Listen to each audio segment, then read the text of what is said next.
Derivatives trading involves substantial risk of loss and is not suitable for all investors. Past performance is not necessarily indicative of future results. So stressful when the world's on fire. Good God. I can't look at this, guys. Like, my strategy is you buy it and you hope that you got a good spot. Yeah, but we all think you're crazy. You don't fight this. No way. The markets are freaking out and you don't think that anything is wrong? Come back tomorrow and I'll lose it all.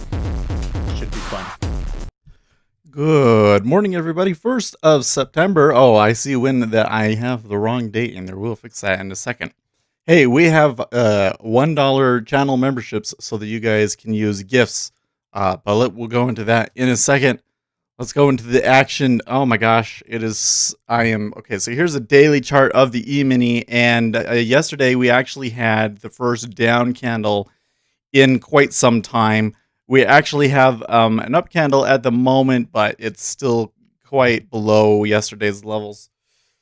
Going in here, trying to describe what was going on a little bit better, pretty bullish action overnight that came back quite hard. But going into the close here, we had some really wild action here. So like in the last 5 minutes or so, we broke the highs of the regular session quite extensively. There was a huge stop run. There was tons of absorption against it. And then we retraced the entire range. And here, this candle, I mean, there was so much selling into the close that it didn't all make it. And ultimately, we came actually, it looks like that we did eventually break new low, 34.90. Then into the overnight session, extended further, retraced, and then, the shorts got wrecked when I believe that was the Chinese PMI data. And then we've kind of been down a little bit since, and more recently here in the last hour or so, a little bit of a down move. So I have no clue what's going on. Like, honestly, I have no clue. You retrace the whole session's range in 5 minutes. That is crazy. That is a mosquito. Almost got him. Well, anyways.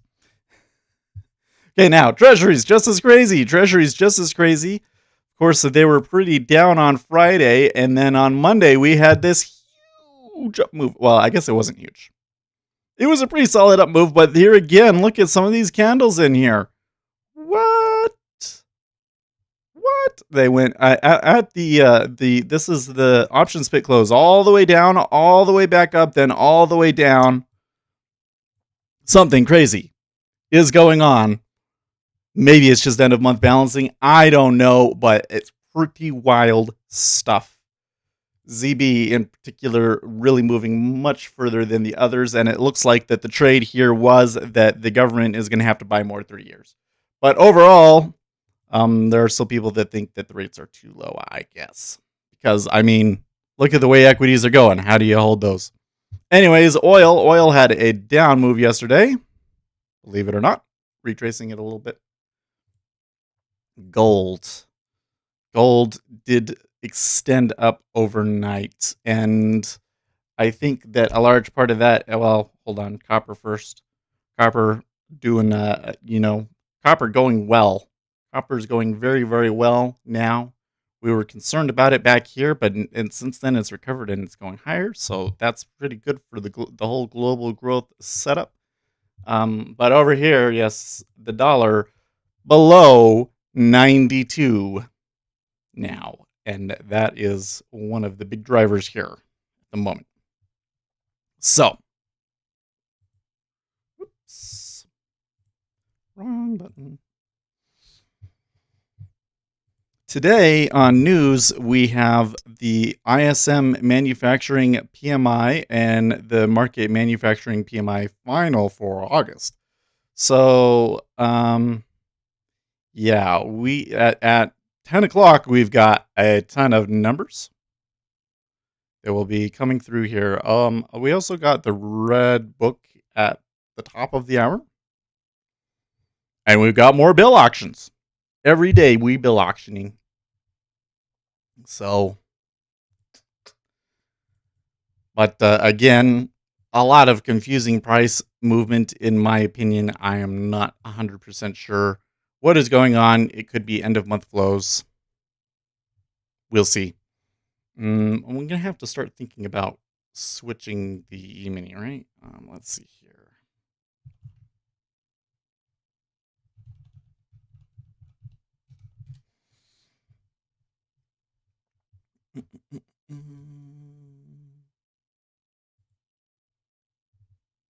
Contract specs. I always forget the rules for the E-mini. Trading hours, settlement method, termination of trading, third Friday of the contract month.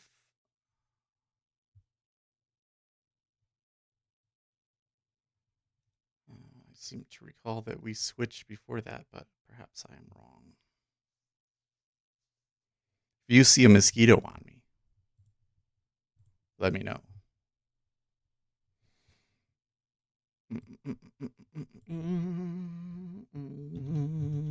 September. Okay.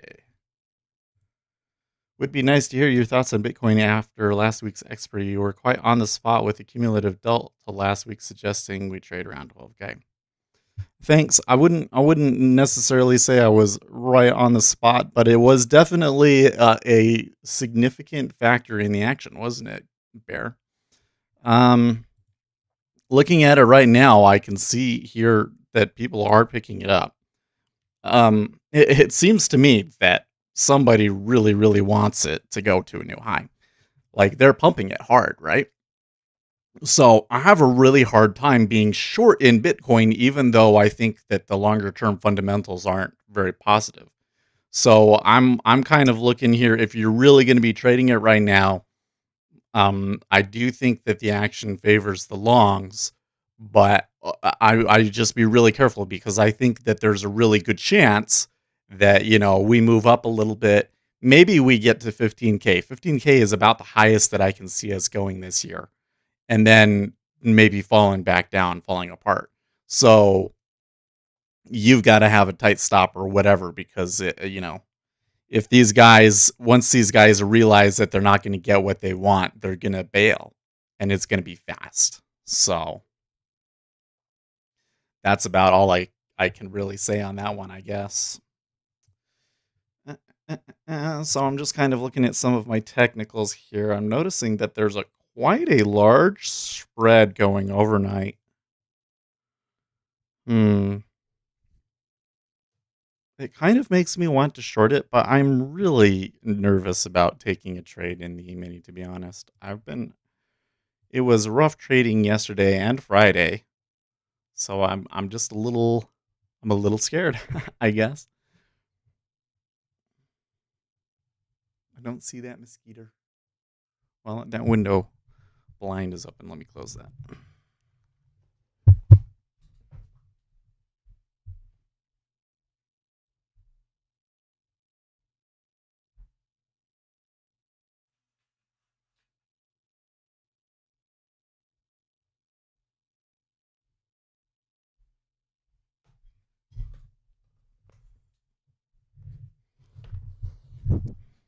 Anthony K, hey, how have you been? I haven't seen you in a while. All right, so yeah, so what were we going to talk about? I need to check on something.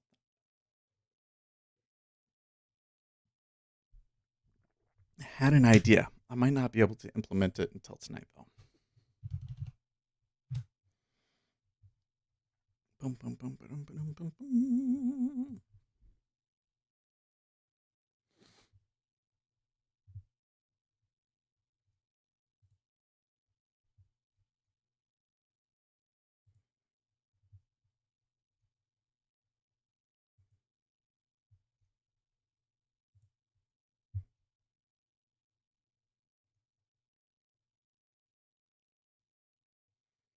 Dun, dun, dun, dun, dun, dun, dun. GIF. Does support a GIF? Does it support animated GIFs?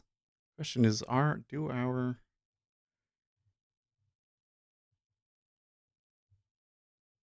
uh,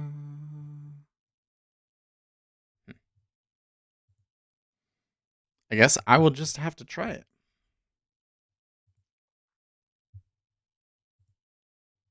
Yuri says, do you have idea about Tesla? Well, I tell you what, Tesla has announced that they're going to be selling stock. That is not good for price movement. So I think they could move down. I don't know if that's going to be like, people want to buy it because of the split and then they're selling it and maybe that cancels each other out. I am still of the opinion that Tesla is just crazily overvalued. I really don't see how you can be the sixth largest company in the United States and technically you're not making money. So, uh it's fun to watch. I think in the long run it's going to go down, but it's not really a trade I can put money on. you know? You know what I mean? Salim L says, I am going full ham on Lilo. Who wants to pre-test and assess my setup? What is Lilo? I don't think any of us know what you're talking about, Salim. Okay, so anyways, we have channel membership set up. So I have a $1 and a $5 one. Just consider it a donation if you guys enjoy the channel. But the $1 will give you access to emojis. Gives you access to emojis. So I will show you right here. I have 4 up right now. We could change them. I might change these two. You got a bull and a bear. Oops. And Mr. Powell and Donald Trump. So those are the emojis that you can use if you do the membership for $1 a month. And as things go along, I'm going to add more perks. I think I want to connect it up into some indicators. So, yeah.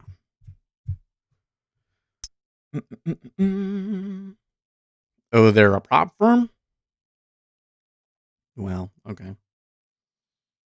It looks like that the initial movement so far in the treasuries is up. Not seeing the crazy liquidity like we did yesterday. If we see that liquidity come back, I think I want to buy, but I don't think that they will. Who knows what that was?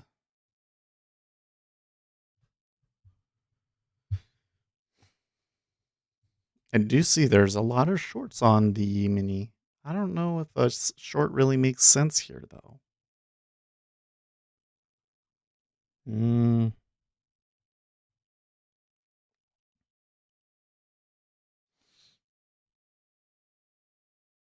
It's like Top Step Trader and Ninja Trade. It's a funding traded where you get tested and you get 80% and they get money. I'm just, why would I do that instead of trading my own account? Especially how much is it? When these are like $150 a month, I'm like, no. I don't think it's worth that much.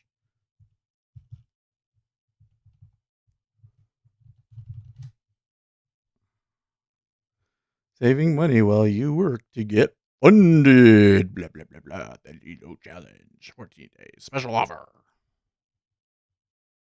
Oh, they have a trading program. Yep, it's the same. It's the exact same thing. So they have one that's a $1,500. Oh, hey, a $1,500 profit target. They're way more expensive though.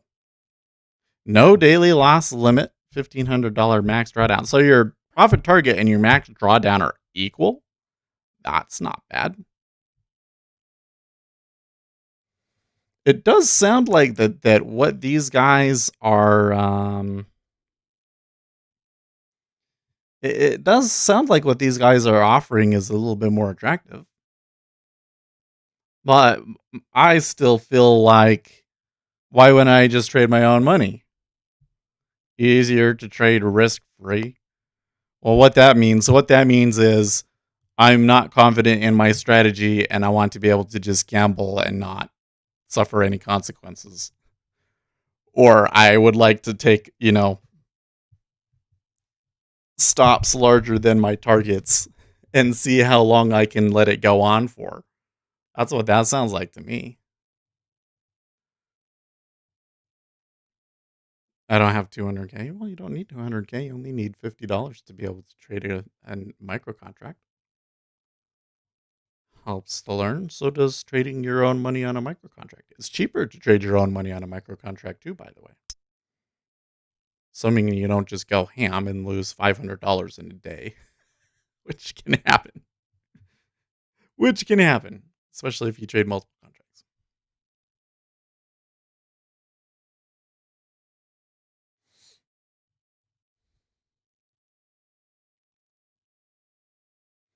Develop strategies around firm rules. So again, why wouldn't you do that on your own account or on a sim account, frankly? Fund your own account and trade at sim for a while and develop your strategy around firm rules. You see, like, here's the thing.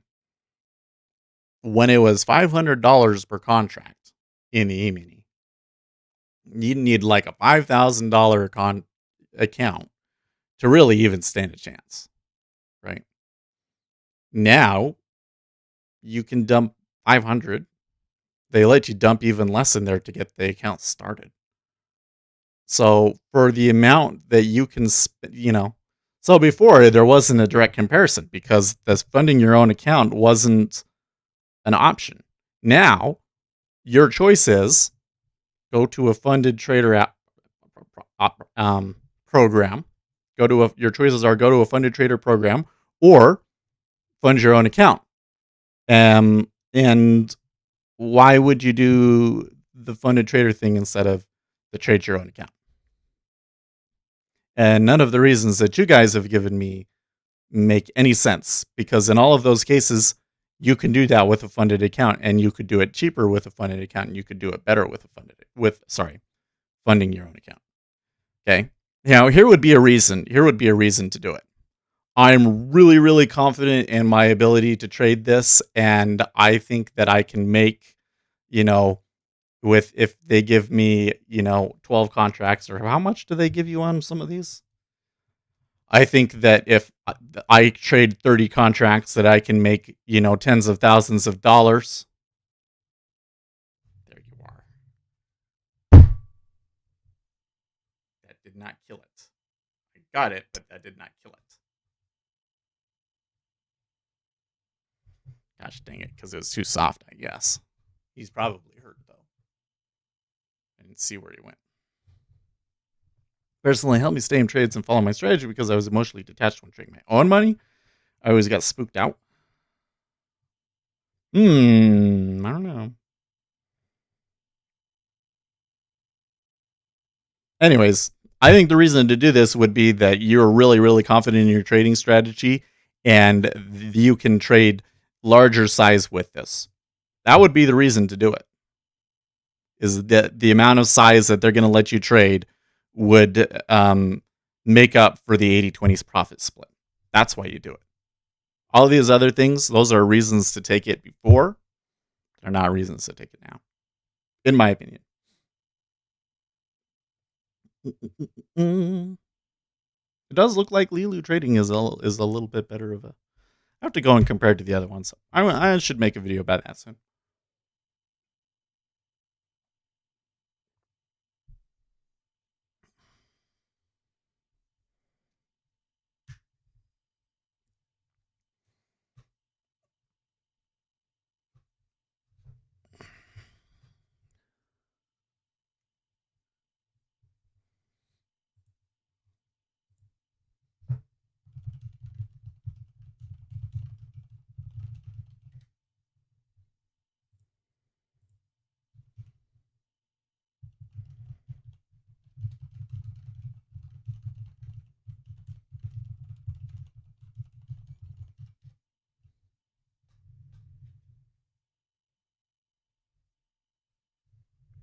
This mosquito is probably gorging on me. Dun, dun, dun, dun, dun, dun, dun.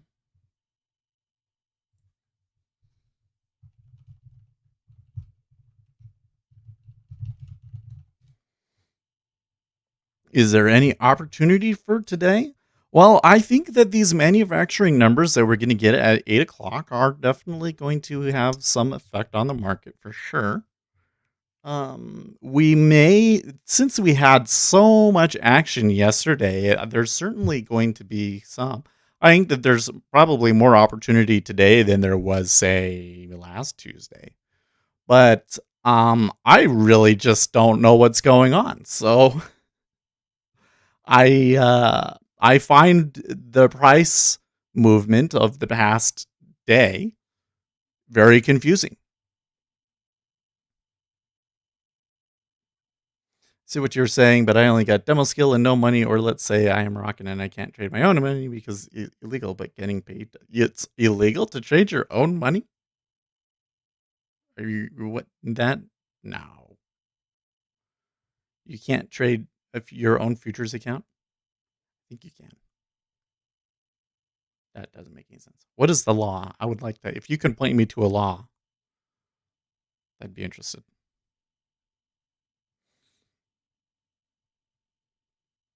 They say it's gambling?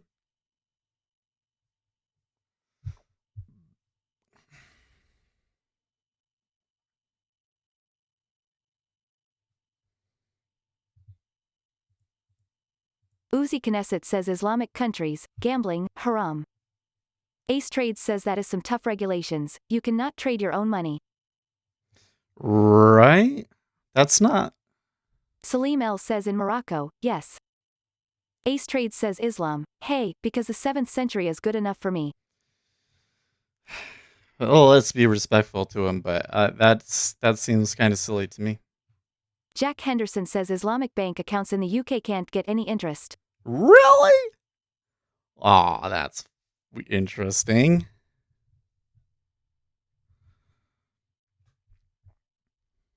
Ace Trades says then rob a bank, then trade the bank money. Don't give him ideas like that, Ace. Oh, man. Ace Trades says I don't respect harmful beliefs. I am super. I can't tell you how tempted Salim I El am says to trade don't mind, this. just let them talk.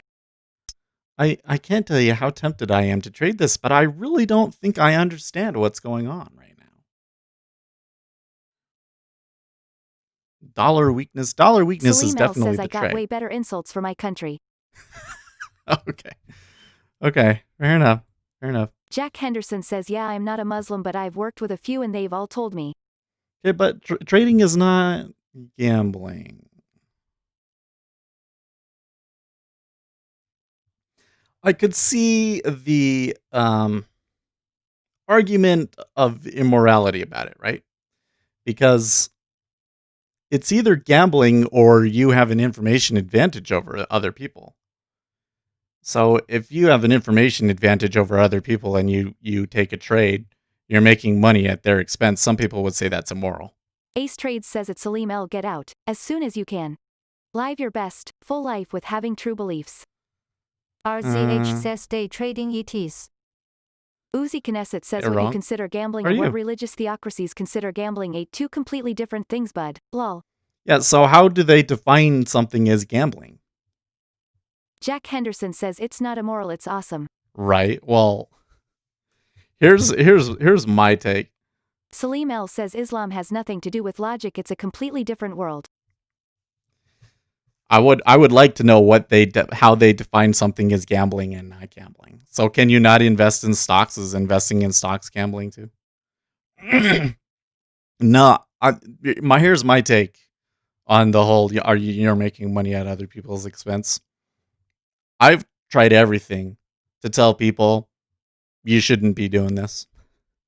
You know, I've explained to people the massive disadvantage you are at, the informational disadvantage that you're at, the probabilities that you'll be successful, it's extremely low. I've shown the difficulties that I've had in being successful. I've shown that even if you are successful, that your performance might be very inconsistent. And there is literally nothing I could ever say that will convince people. The people that figure it out, they figure it out on their own, and you don't need to help them. And the rest of them, they're going to think that they have it figured out, and they won't. And maybe I don't have it figured out. And there's nothing you could do to tell me to stop doing it. You know what I mean?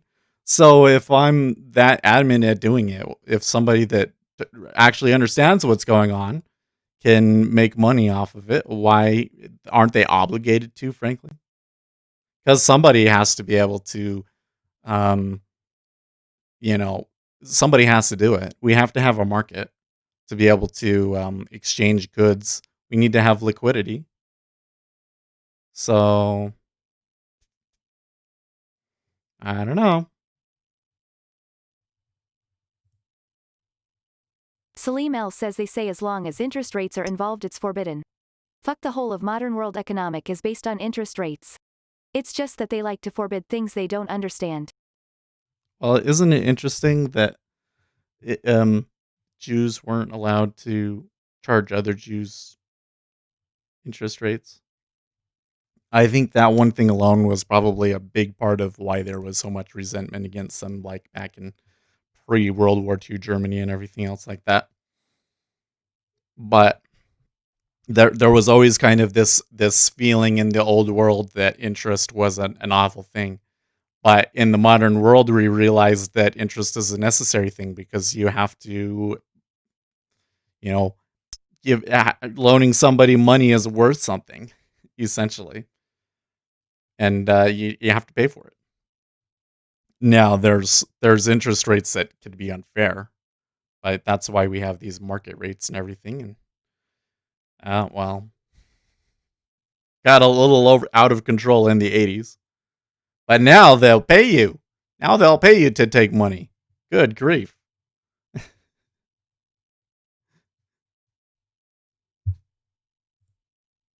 RZH says it's lose-lose argument. Well, there the E-mini maybe is gonna come. No, it's super tight. So I'm looking here when I see here the chart, and I'm like, are they gonna break the pivot low? Maybe. But we're talking about a tick. Does it really matter? Does it really matter? I don't think that I want to be involved in this market just based off of the market action that I'm seeing right now.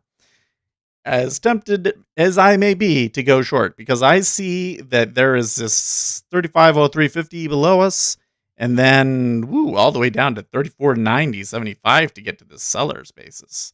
Like, that's yeah. Uzi Knesset says Redbook in 10. Good point. Good catch, Uzi. Have we really had big moves off of Redbook? I think. Oh, where is he? I'll see him. I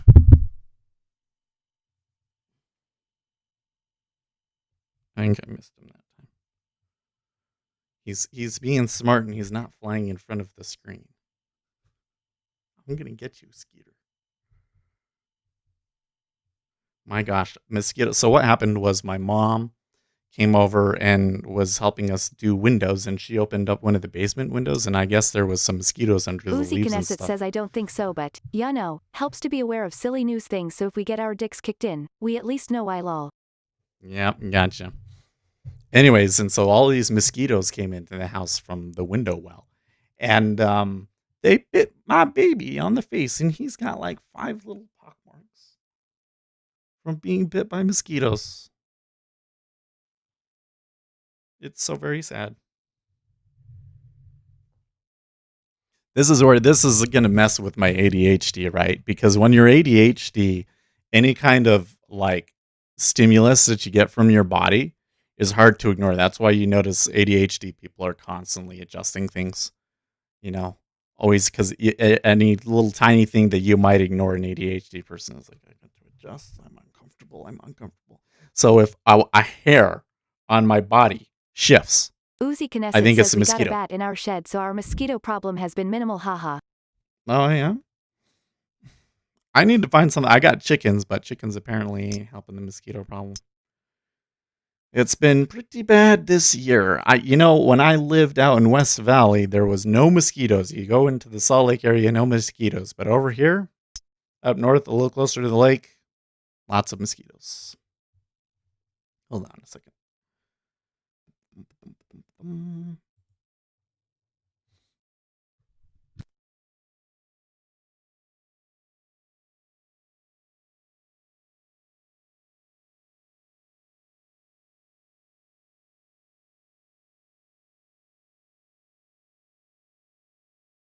Uzi Knesset says they used to be bad in our neighborhood. We got 3 retention ponds, but Wa was smart and put fountains in them.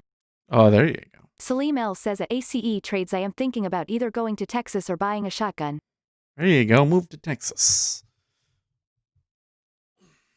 I tell you, so you want to get into politics, guys? RZH says, did you just disappear? Lol, that was funny. Yeah. I turned the camera off so I could pick my nose. You don't want to see that. It's just really bad today.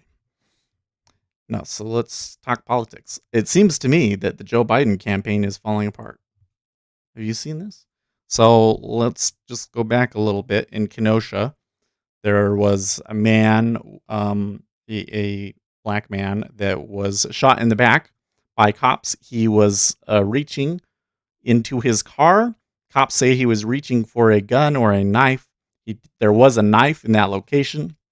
I'm still unsure if he had a knife before he got in the car and or if he was reaching for the knife or what the deal was with that. But you're kind of getting into the gray zone, although I would say that probably not probably. I'm going to bet that they take that to court and the police will be found that it was justified and not suffer any repercussions. Anyways, and so there was rioting and so forth in Kenosha, and so this Kyle Rittenhouse kid, he was 17-year-old, he came down, and there was a man who had a car dealership and a couple of other businesses, and he asked people to come and help him defend his business because the rioters were destroying it. So Kyle came at the invitation of that man to help defend that area. Apparently, according to his lawyer, Kyle didn't take a gun with him. So I'm trying to kind of fill in some of the gaps that you might not have heard yet. But according to his lawyer last night, Kyle did not bring a gun with him, but that once he was there, he was given a gun. They're also arguing that because he's 17, he can be part of a well-regulated militia, and that was a militia, and therefore it was legal for him to carry a gun. That's what they're saying. But that one is kind of I don't know how that one would go, because if there was a decision made on that he was or wasn't allowed to have that gun, that's the kind of a thing that could go all the way to the Supreme Court, quite frankly, as to whether or not. But let's just assume that he was guilty of carrying a deadly weapon under the age of 18, and that he's guilty of that charge. Okay. Well, the kid left the parking lot to attend to wounded people. He had a med kit, and he was going around triaging people. And there was a fire, and he used a fire extinguisher to put out the fire.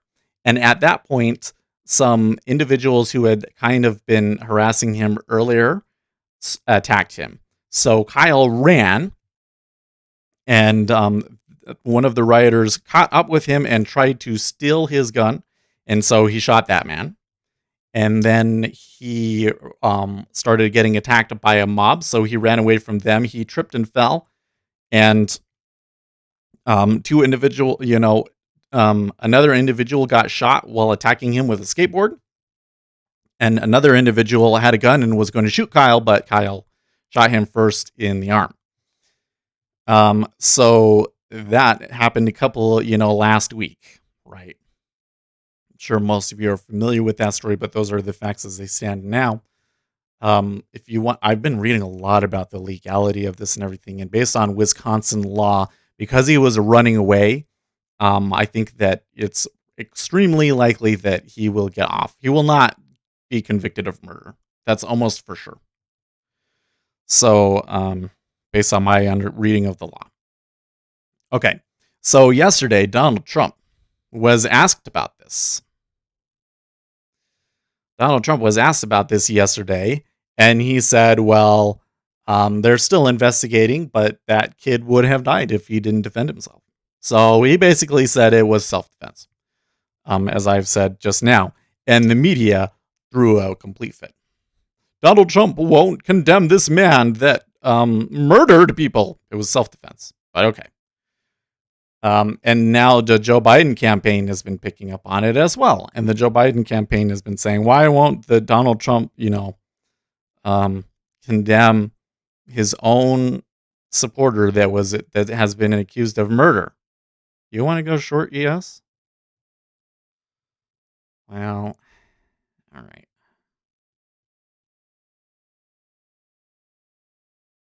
Well, what price? I'm not seeing any movement there.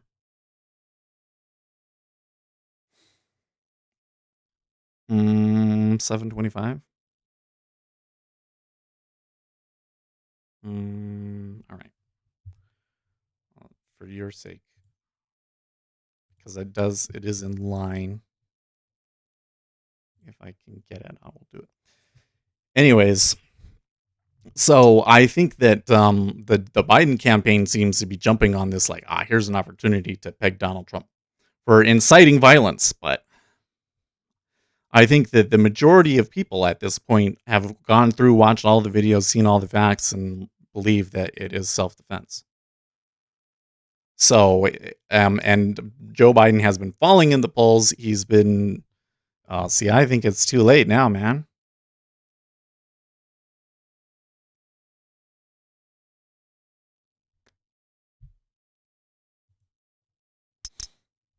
Okay.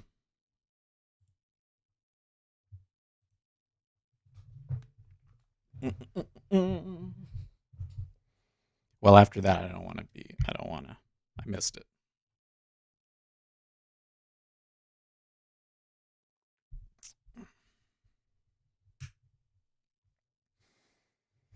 Turn the text-to-speech back on now.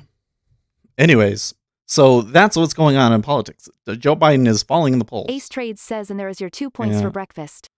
Joe Biden is falling in the polls and is going all in on Kyle Rittenhouse is a murderer as his campaign strategy right now, which I think is just crazy because everything that I've looked at says it was self-defense. And I really wouldn't want to bank my presidential campaign on that. You know what I mean?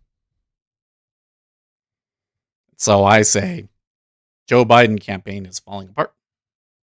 Well, that was a pretty strong down move, but I'm really concerned that if I was to just sell it right there, that it's going to flip back on us, right?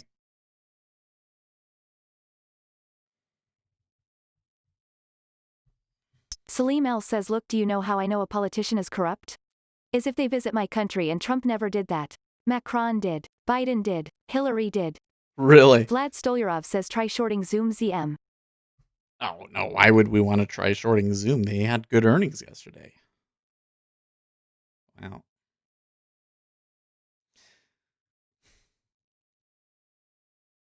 $460. I'm still more Vlad interested. Stolyarov says 460 slightly smiling face. Really interested to see what Tesla's going to do today, right? Vlad Stolyarov says if doesn't break out again. Because they're going to be selling stock. So does that maybe finally put Tesla back into like reasonable price action? Because this whole like going up 10% every day is kind of ridiculous. Oh man. That really sucks that I missed that one.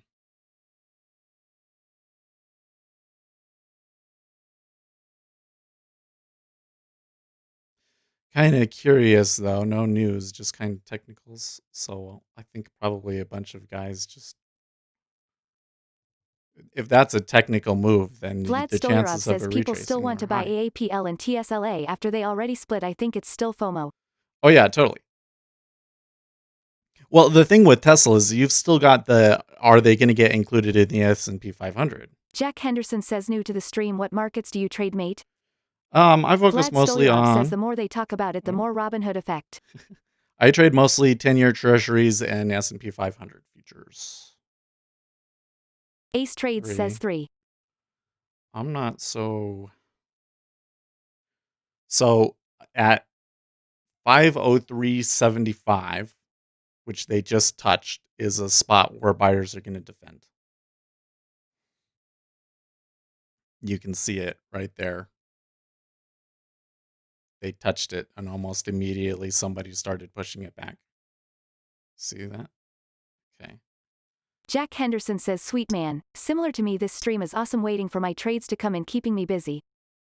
Good job, Jack. Yeah, that's the way it goes. I'm not always the best trader, but it really sucks to trade alone, right? So it's nice to have somebody to talk to. Somebody that feels your pain when you miss a trade like that. Yeah. So you see the pushback there?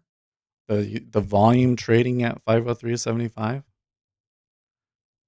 I can't tell you what the resolution is going to be, but I know that that's a spot that they're going to defend because that's their average price from the session.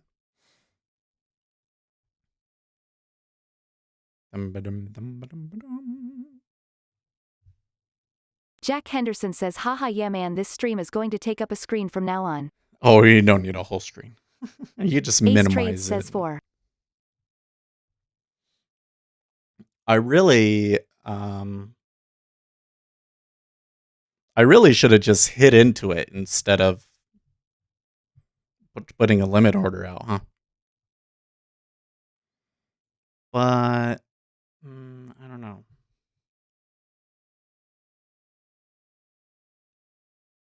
It actually ended up being a pretty decent drop in cumulative delta too. In fact, oops, let's get rid of this here.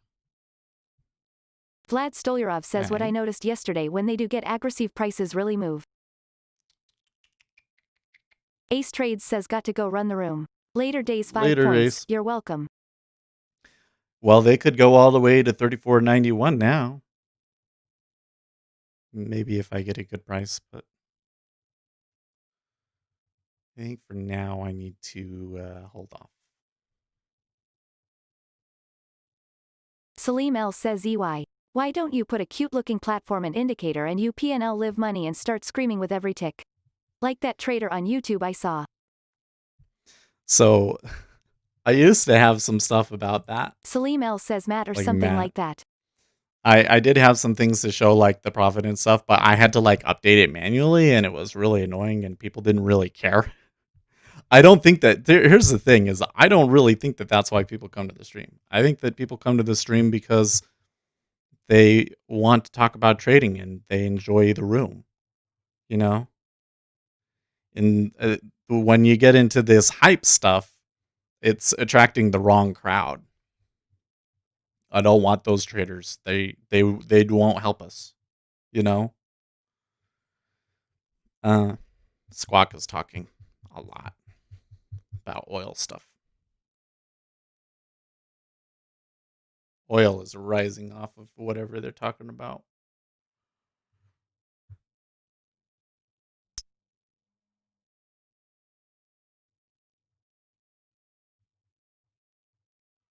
Still unsure what this is going to do here with the treasuries kind of flat and directionless.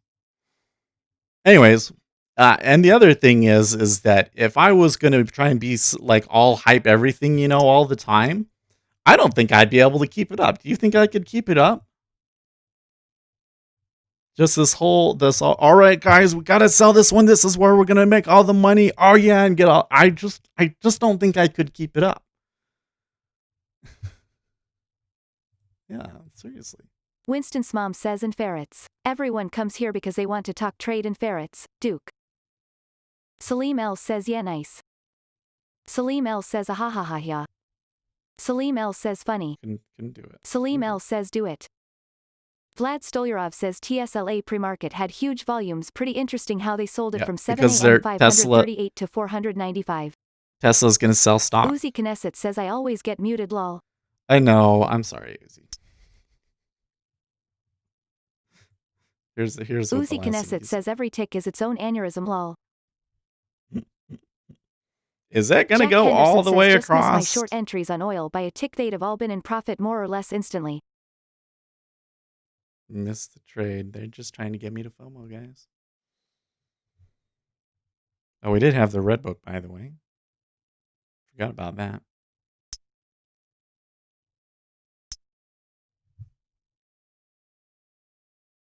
That's about when the trade started. Well, 90 is the downside of this.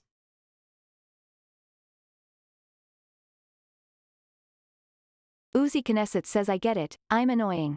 Maybe if I spread one comment across 10 instead of one long one, it'd be more preferable. Tongue out. Vlad Stolyarov says I see that TSLA $5 billion stock offering news. Well, you see, what you got to do, Uzi, is you've got to say something that you know I'm going to disagree with. And then that's what's happening. I'm usually like, well, Uzi's got the right idea there. We don't have to say anything about that.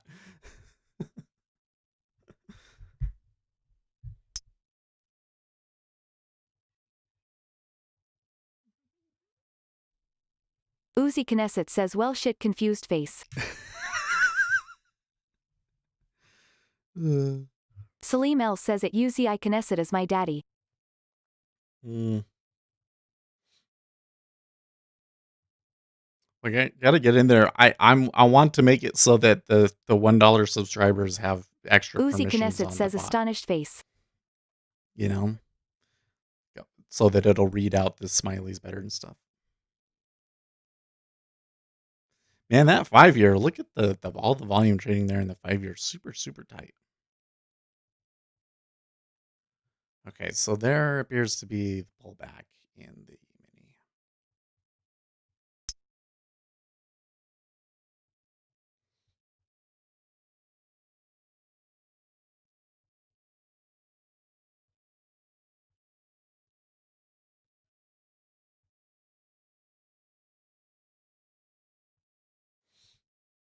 The thing I find interesting about the trade that Ace gave us was that it wasn't doing anything at the time. Like it was based on something else. It wasn't based on the usual signal that he gives us.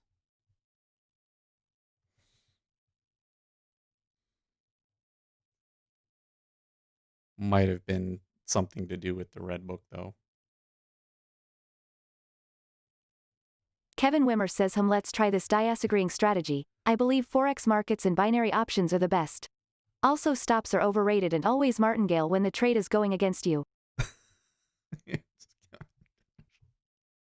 Gary Rich says if you think women shouldn't vote this 2020 election. 1 for yes, 2 for no. I vote number 1.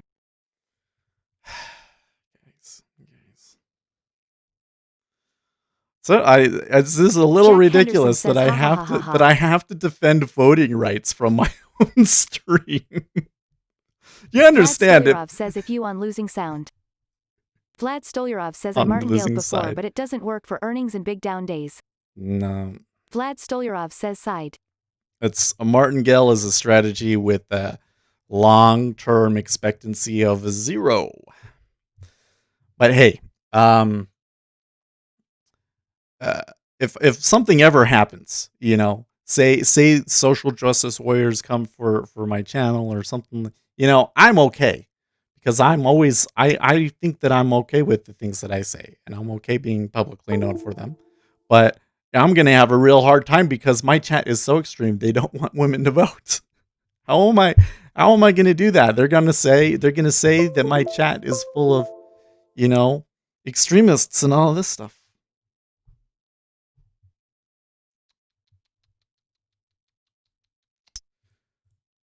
Jack Henderson says binary options are the most retarded things ever.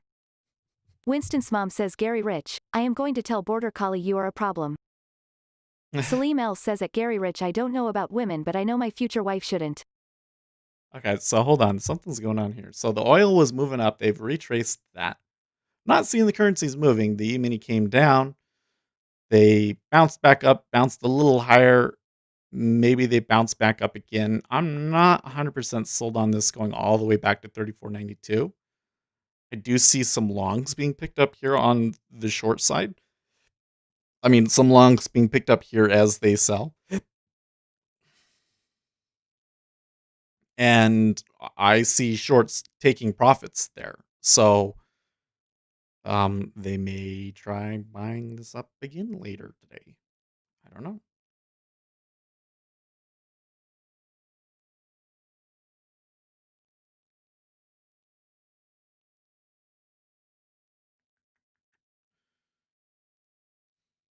Salim L says I don't see any green volume on your green chart. What do you mean? Jack Henderson says looking for longs on the S past 3,490.25. Yeah. Vlad Stolyarov says if anyone trade Forex 1.2 USD are pretty interesting if breakout dollar goes down. You still want to be short on it, huh?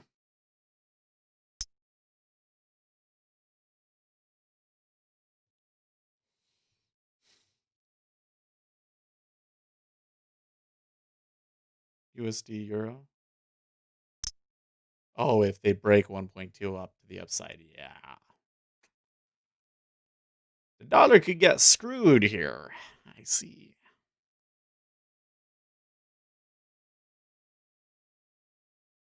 It seems to me that because I didn't take that trade, that a couple of you guys came in and sold it. Because when I was thinking maybe I could still go do it, and then there was a big sweep, and I was like, well, now it's probably too late for me to jump on this. I guess any of those spots would have been okay, but and I knew where the target was. I guess maybe I was too scared there. I don't know.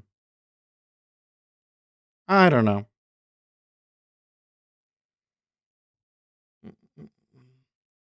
Winston's mom says Salim L. Professor Richard Wolff has a video about gold and I watched it because you were interested in gold, i.e.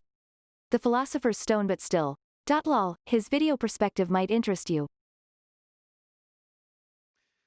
It looks to me on gold that the inflation trade is back on in full force today.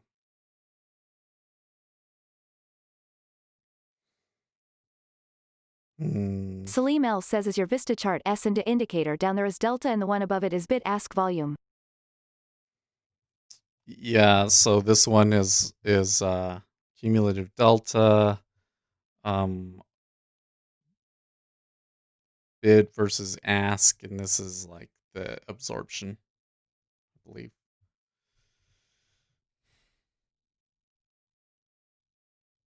We could change this a little bit. Let's change it a little bit.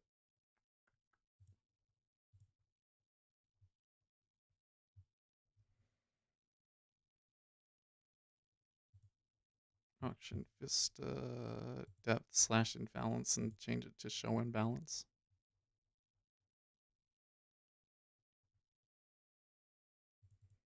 Change that to 10.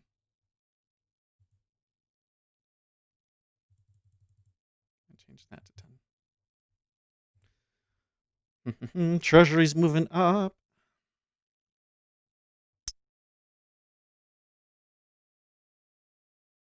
E-mini touching the Salim seller L cross says that basis Winston's mom, bouncing. oh do philosophers eat gold?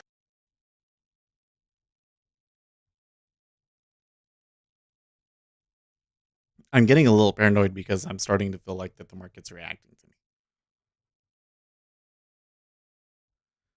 to me. I mean, it shouldn't be, but it's starting to get awfully eerie.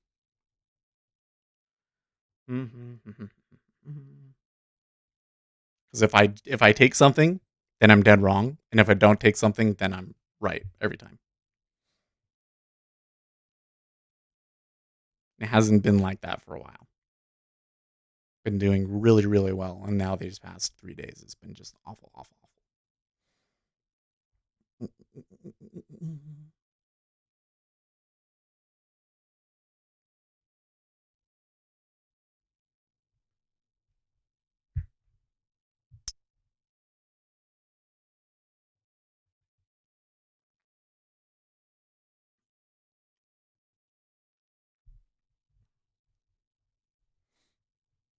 Salim L says I think you need to respect the order book for more precision.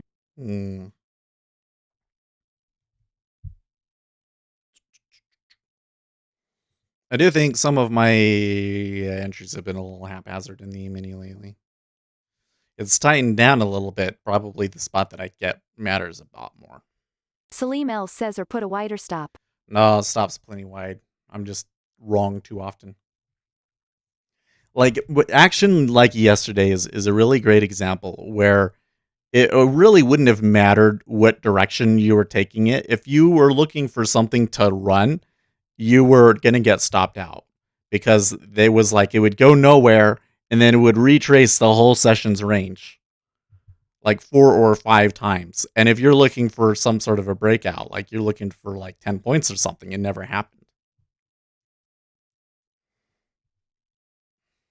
Okay, so there was the long.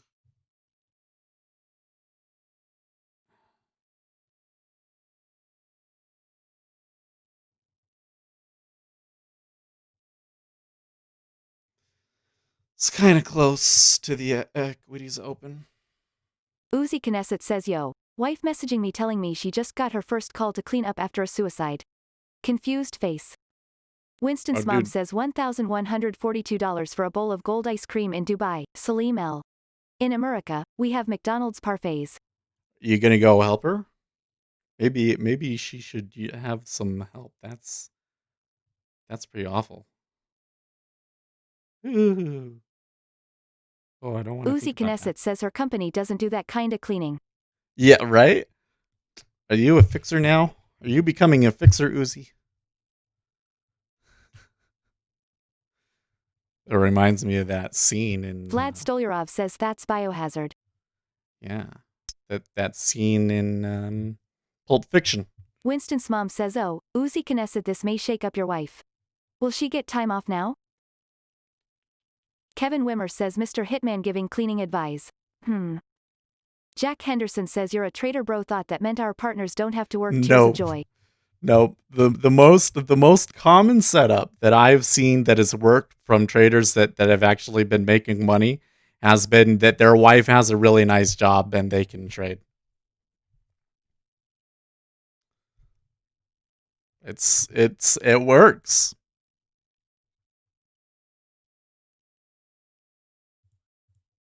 Uzi Knesset says she's okay. Just taken aback. Vlad Stolyarov says Hitman was a good game. I need to use the bathroom. We getting in on that again.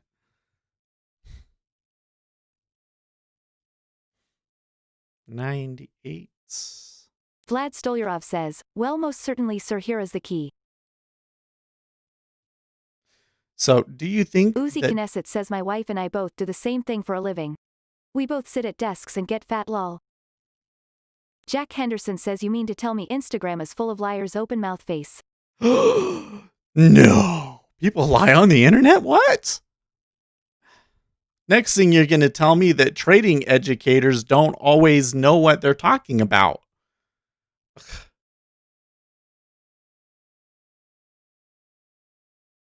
Another good sweep down. Kind of wondering if this is going to flip back around and just retrace this whole thing. Look at that. Jack stack. Henderson says 99.99% of the time they don't rolling on the floor laughing. Well, I think that most of them think that they know something.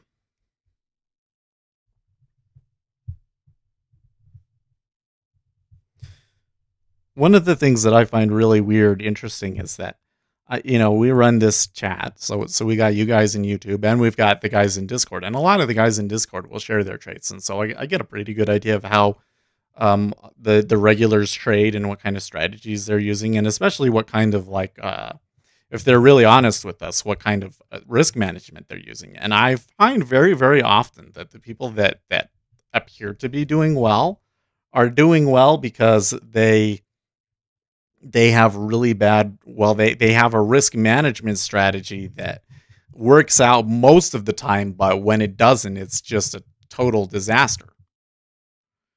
Yeah, I saw that Matt Trader lose $1,000 in there in seconds on 2 trades in the NQ. Precision.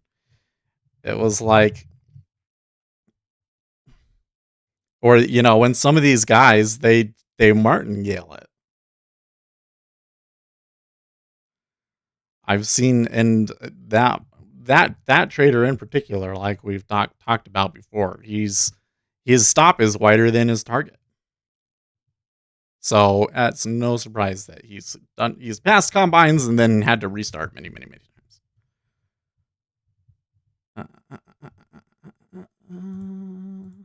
Vlad Stolyarov says I watch him too. Jack Henderson says I only trade VWAP reversion. It's the only strategy that I've ever made work for me. Every other strategy I lose money on. Vlad Stolyarov says he sometimes takes 3 NQS. Vlad Stolyarov says then holds losers too long, but he started using bracket orders now.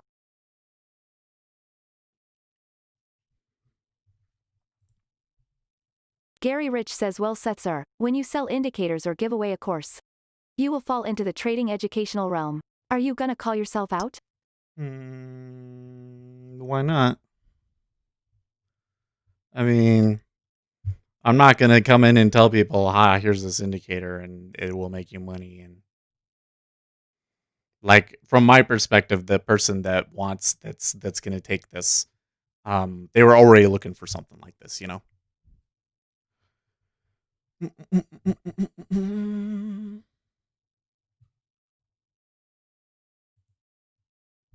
T-Bone21 says Mr. Seth, can you please a video on higher time frame aggregations? I forgot to save it to my Sure. archives. Kevin Wimmer says that Vlad Stolyarov never played Hitman so far, but downloaded it for free on Epic Games lol.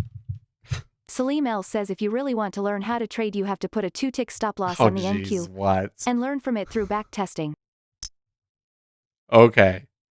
If you can show me some results where you're only taking 2-tick losses on NQ and making money, I would love to see that. Because I highly doubt it. Wow. That's a really amazing edge if you're really pulling that one off. Kevin Wimmer says 2-tick NQ lol. Market noise gonna kill you. Jack Henderson says I think the most important thing is people find the strategy that suits their mentality. Different strokes for different strokes. I'd go broke on a 2-tick stop. Speculator Seth Day Trading says. Yeah, so what would be wrong if I sold the indicator? I don't understand.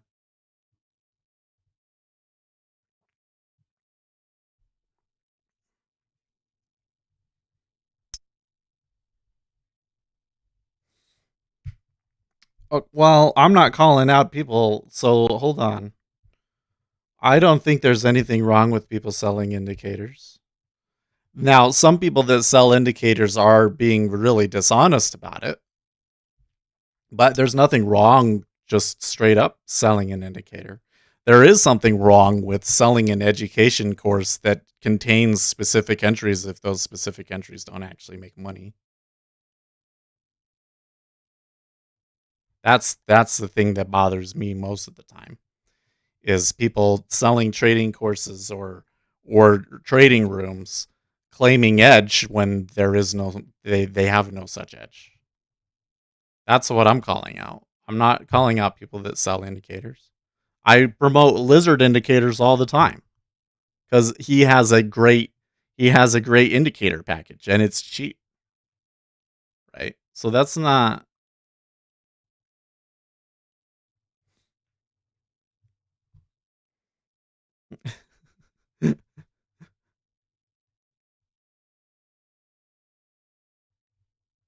Hold on, I'll read all of them. Winston's mom says I can show you some results. Watch this. Will everyone please hit the like button now and we can all show Speculator Seth some results. Thanks. Thanks.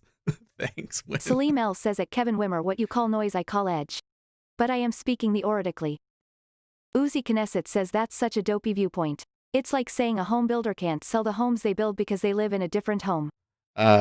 Jack Henderson says nothing wrong with selling a product you've built. I only use one indicator and I paid for it. There you go. Winston's mom says, clip selling indicators, right or wrong. Speculator Seth weighs in on what bothers him. And if I make the indicators available, I'm going to make it available for an extremely reasonable price. Some of these people are charging thousands of dollars for indicators that you can get for free. Gary Rich says see you can't claim criticism when you haven't bought any one person's course. I've bought some Theory courses. ISNT real when you don't buy a course and then claim it doesn't work. It cuts both ways, sir. Okay, so I bought John Grady's education course. I really don't Salim L says, feel oh wait, I that. posted my first video on YouTube. I got 0 views. Oh, that's lame. I really don't think that what you're saying is consistent at all, Gary. You're coming in and saying that like um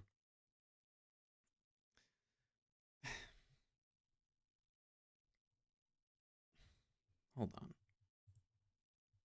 Uzi Knesset says selling a course on carpentry and selling a table saw are two completely different things. Yeah, so let me just reiterate what I'm talking about. If I come in and I say go long in this technical setup and go short on this technical setup, and then somebody else comes along and back tests it, and it turns out that that doesn't make money, then that's bullshit right there. And I don't do that. Okay. I will backtest something, and I'll show you guys. I've shown you guys the backtest results in the past, right? And I've shown you the results of things that aren't backtestable, how we traded it. And what we find is in some markets it works, and in other markets it doesn't. And overall, it kind of ends up being a wash because you don't know when you have the edge and when you don't. For most of the things, we're still testing this current one out. It seems to be pretty useful. Okay, but I've never called out specific entries that didn't actually have some basis, and I show you the basis for them, right? So if somebody offers a course, it might be legit. I took the John Grady's course, and I feel that what John Grady provides you in that course is valuable information for somebody that's brand new. He tells you all of the stuff that you need to get started about the computer hardware and which instruments to trade and why. And he gives you a good explanation of what's going on the DOM. Now, he also gives entries in there, and they don't work, frankly. Or at least if you take them every time that you see that, they don't work. But he says, it's context, and that's true. But really what that means is you need to trade fundamentals, right? So it's not wrong to sell an education course, and it's not wrong to sell an indicator. What is wrong is to lie to people as you're doing so. Now, have I lied about anything? Was there something that I ever told you that was not true and I knew that it wasn't true? I've never done that. I would never knowingly lie to you. Okay? So that's a criticism. I criticize people that are lying. I also criticize people that are just trying to get you to follow their trades. That really bothers me too. I don't want you to follow my trades. A lot of the educators out there, it seems to be based on getting a bunch of people to follow their trades so that they can amplify the effect of their thing. And they take it first, and then everybody else comes in after them, and they make money that way. That's wrong too. Okay? But it's not wrong to provide an education course, and it's not wrong to create an indicator. If people find value in those things, then good. And if you believe that it has value, then good. And if everything that you're saying is true, then good.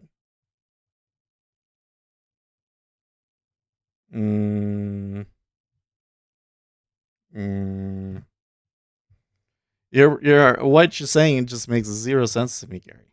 Makes zero sense Gary to me. Rich says you don't really understand my point or drift. Personally, I think your attitude is wrong. Bad attitude equals bad outcomes. You manage to hate everything you can't win at. Figure it out and think it. I see. So what my attitude should be is, every education, guys, you got this $1,000 course, we got to buy it right now. That's what's going to make you profitable. Go out there and get it. No. Listen, I can go through, this whole thing has been like statistical. It's like people say, it's a technical edge. You take this every time, and over time you'll make money. Is bullshit. You don't like it because you seem to think that there's actually something to some of these things, but you know what? There's not. It's bullshit. And you can't prove it, frankly. The funny thing with technical analysis is that people have been trading it for over 100 years. And in 100 years, they can't prove that it works. Like, what? The whole thing is that you can't have edge on something that everybody's doing. That's just the reality of it. So when I come in and I'm telling people, hey, look, you can't just take a course and use somebody else's entries and become profitable. You're going to have to make your own innovations. There's nothing wrong with that attitude. I'm telling them the truth. One of the very few people out there that actually do. You know?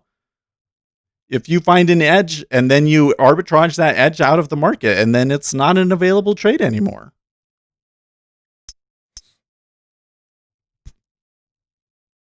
So what's wrong with that? I think Gary just hate watches this stream. That's my conclusion. Seriously. Leandro Matias says agree.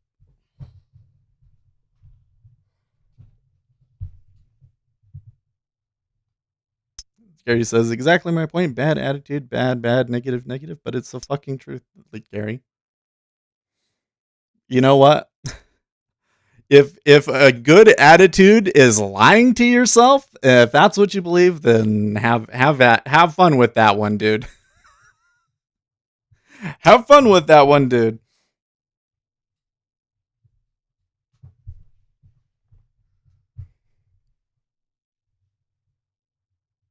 Okay, here comes the equities open. They gonna retrace this or not? Let's see. Is Gary that guy that when you're at the bar that takes the opposite side to every argument? I think that Gary Rich is just pissed that I run a YouTube channel.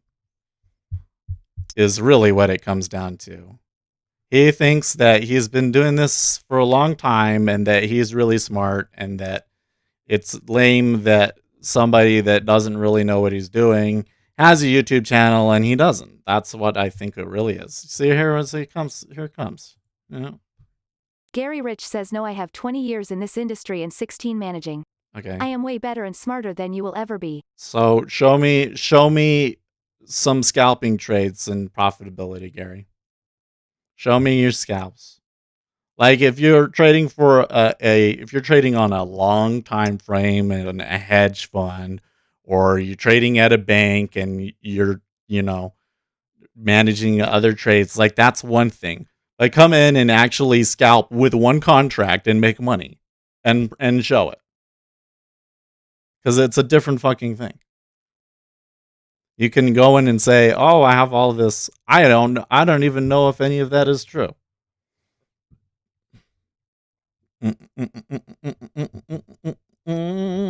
Yeah. Seriously. Uzi Knesset says, I have 20 years in industry. I am smartest guy in Backwater YouTube chat with 31 viewers. I am so good I come all the way out here to give people shit. That open. Like if you can scalp it and show that it works. One contract, show me like 3 months worth of consistent profitability. Actually, show me a year's worth of consistent profitability off of something like that. Then do it and show us how it works and show us how to do it. And you can be that educator guy that has it. But you know what? The truth is you can't do it. So nobody's that consistent. I don't know. I know there are people out there that can do it. I shouldn't say you can't do it, but I'm just saying. I can't help nor teach you because your attitude sucks. You don't share anything that actually helps. You just say, "Oh, your attitude." No. Sorry. But what you do is you come in and you say, I mean, we've had this discussion before. I'm tired. I'm tired of having this discussion with him, frankly. It's like, share something that actually has an edge or shut the fuck up. Like, that's really what it comes down to. I don't care what you think about the attitude.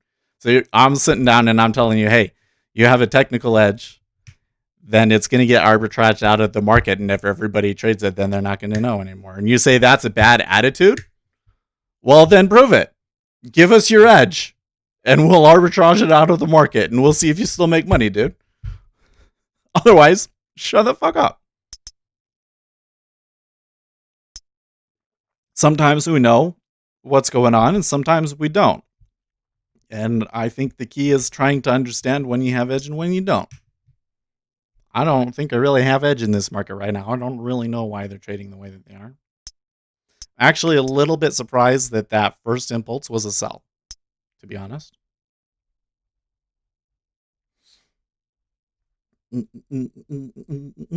Everybody's coming in to watch me fight him now. Oh, man. Okay.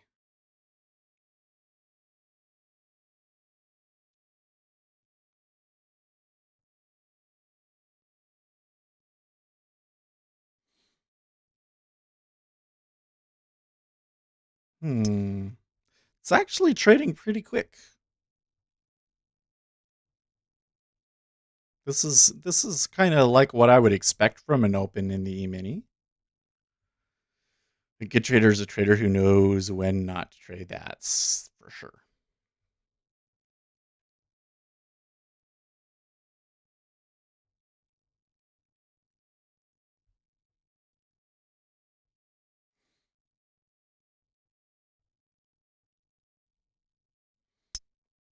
I'm awfully tempted to go long, I tell you.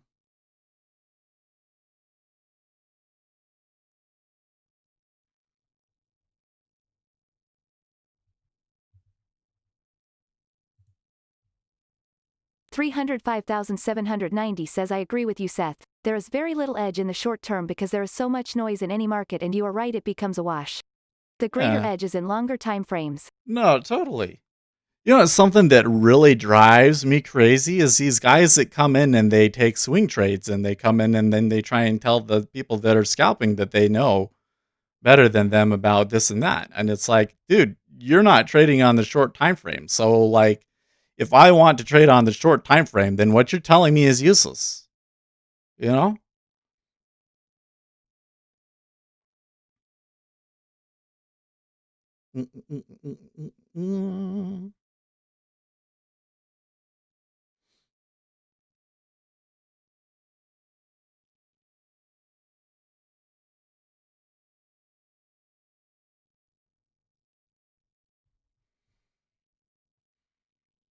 Okay, so we get the market number at in 10 minutes, and then ISM number at the top of the hour.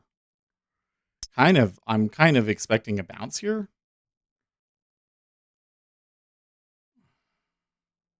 Yeah. Salim L says they got edge because the market gave them that gambling money, so they attribute it to them. Yeah. A lot of the time it was just because they had a lot of money. Winston's mom says Goldman found that year to date, 43% of female managed mutual funds outperformed their benchmarks on a year to date basis, versus 41% of funds beating their benchmarks with no female managers. Women have a different approach to risk that is useful for sure. That's also why not a lot of them scalp. Well,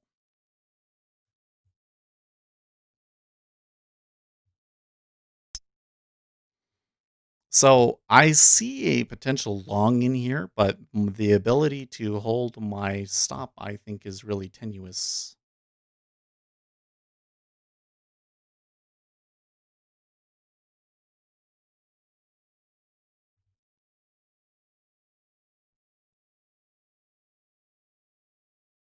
There does appear to be a distribution of some sort down here, though.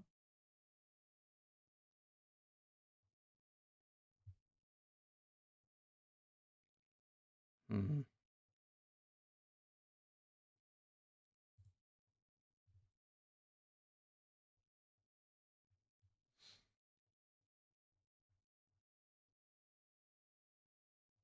Try this one.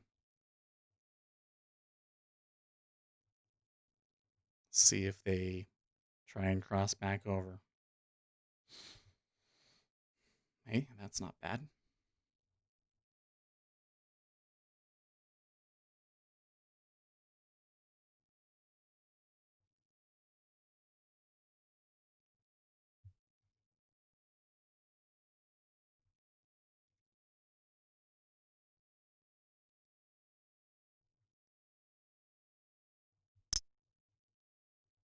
Hmm.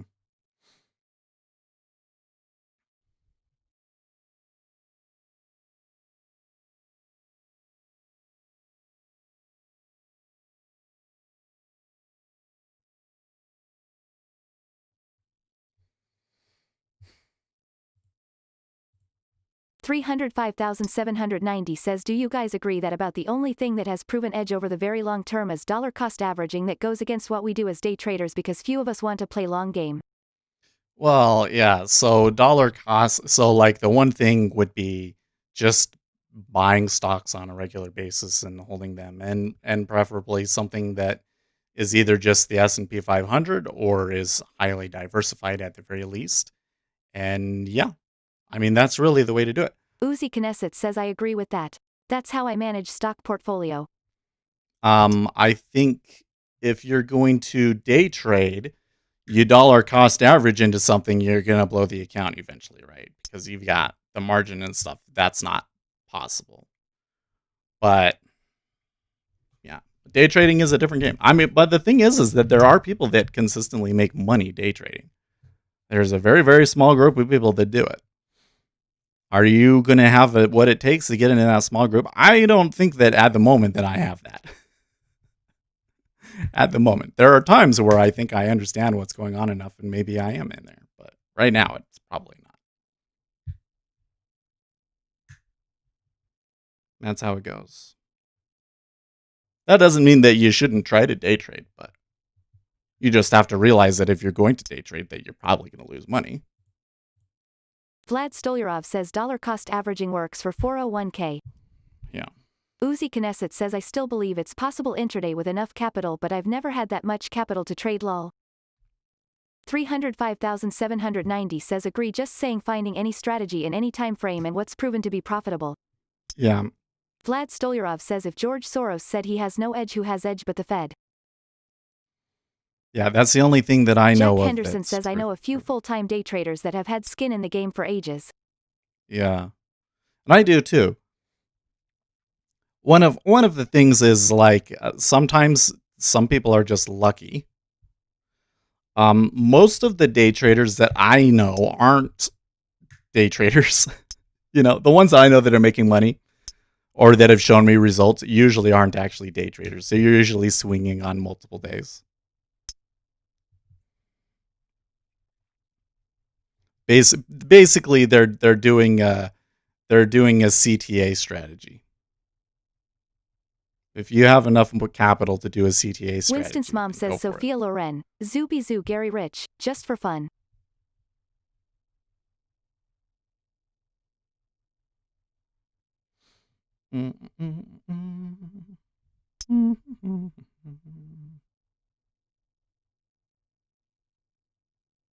Okay, so they're trying to hit into 99, but not quite making it at the moment.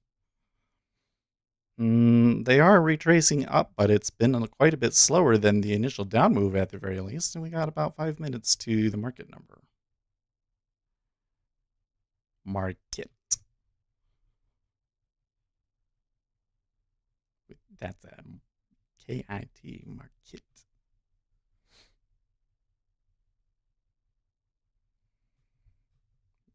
Bit of management here.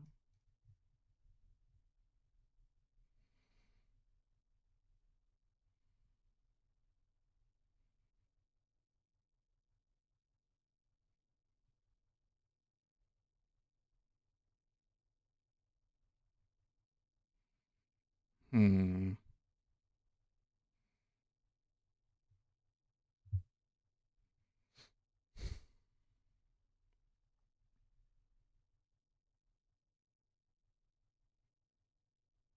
Okay.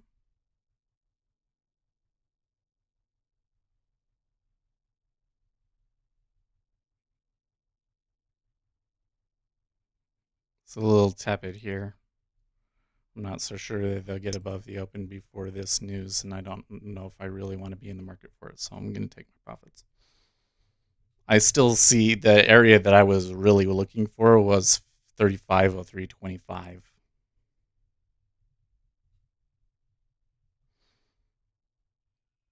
It was kind of the buyer's side of things. Oh, look, there they did go. Maybe they will get there before I do it. A little impatient? Nah, I think I'm concerned enough about the number here in 2 minutes. I just don't want to be in.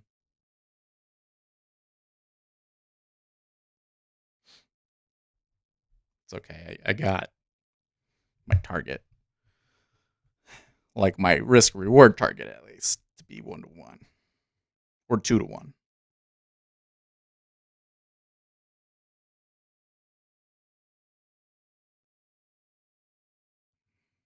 Maybe they will get there before the news. I mean, they're pushing more than enough volume. The market buying is more than now outdone the initial sell. It's like full buy the dip mode again.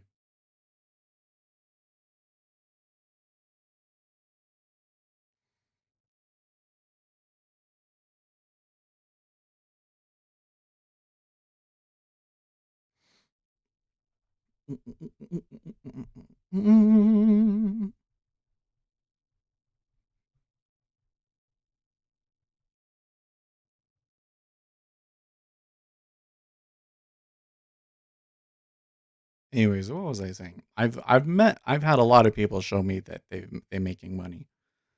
But what I have never seen is somebody that's scalping on short time frames and has been consistently profitable over a time frame of 10 years. I've never seen that before. Is kind of where I was going with that. Most of the guys that I've seen that are actually making money are swinging longer positions.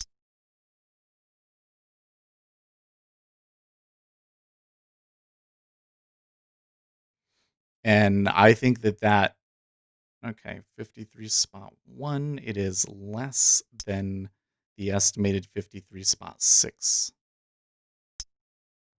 Market seems to be ignoring it though. Salim L says Yo Matt just lost another $600 HHHHHHHH. He is bummed out. Well, it's not. HAHAHAHAHA. Look, I don't want to.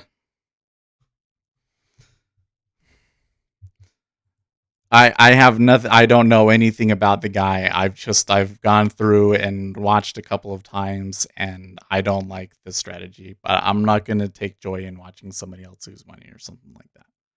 My recommendation to him is to rework things and to take targets that are larger than your stops, and hit a good percentage. If you can hit 2-to-1 and win 50% of the time, that's a good strategy.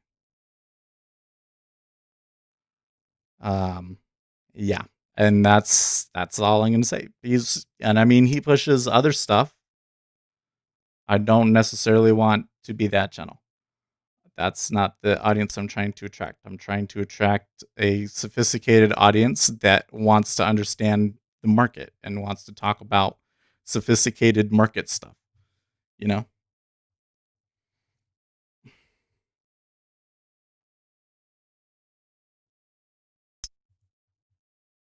305,790 says agree because there is so much noise, so how do you clean that up to have consistent edge?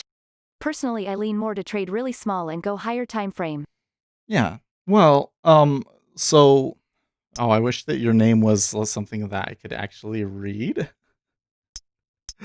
305.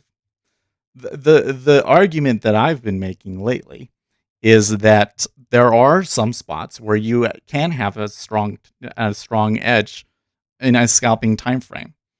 There is some edge to scalping. Well, number one, you don't have to make a ton. Number two, you can get in and out whenever you want. Okay. So those are some big advantages that you have over these guys that are trading thousands of contracts. Of course, they can move it in the direction that they want, but if you know which way they're going to be moving it, you can be taking the trade and, ride that. And you're taking money from them. It is. So there is an advantage in that. But the key is you kind of have to know which direction it's going, right? So I say you should sit on your heels and wait for an opportunity where you really actually have a good chance of predicting it. And if your signal is 100% purely technical, probably you don't. Because from every investigation that I've done, the best technical edges are like 55%. You know, if it's more than 55%, you're probably doing something inadvisable, like taking on too much risk. Okay, these guys that are taking like 80%, that's like, well, I take that back. If you're taking equal risk reward and you trade it like 70%, I have seen people doing that. Okay, but a lot of these guys that are getting like 80, 90%, they're doing it by taking in excessive risk, and they will get a string of losses and lose a ton. But if you have like a piece of news, for instance, you know what the trade is, and you take that, and then you combine that with your technical edges, then you can get into these situations where you can get a really good risk reward and have a high probability of getting your trade because you know what's going on. But the key to that is you have to know what's going on, and that might not always be the case. Yeah, the color is one of the hexadecimal colors of its closest to the web safe color 336699 cyan blue. Really? Wait, why that? What's so special about that? Is it cyan?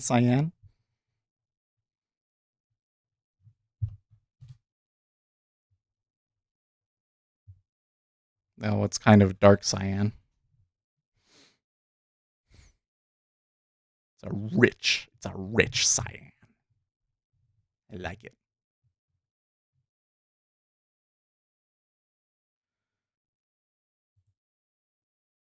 $305,790 says agree there is a diminishing return in taking too many trades. Gotta be super selective. I have seen taking too many trades in short term will greatly dilute your edge.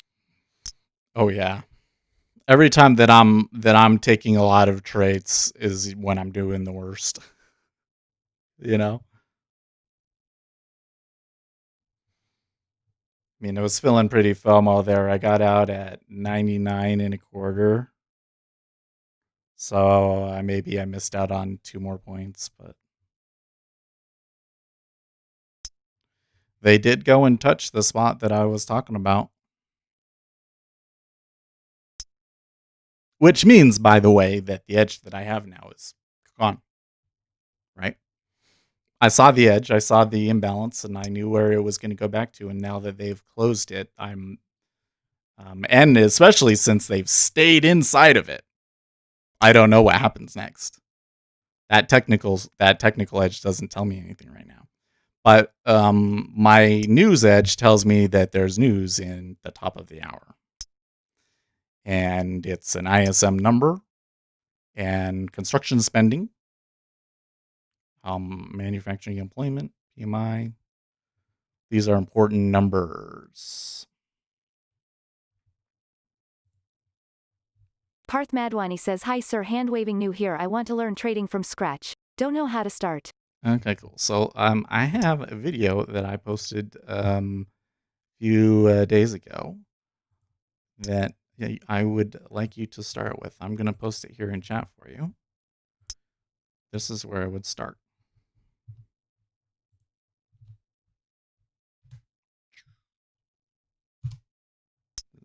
Why does it not like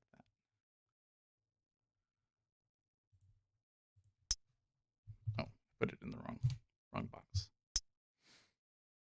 Which news source do you use? I am using Financial Juice.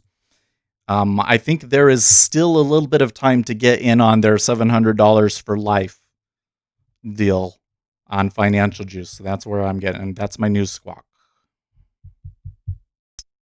And then I read everything that I can.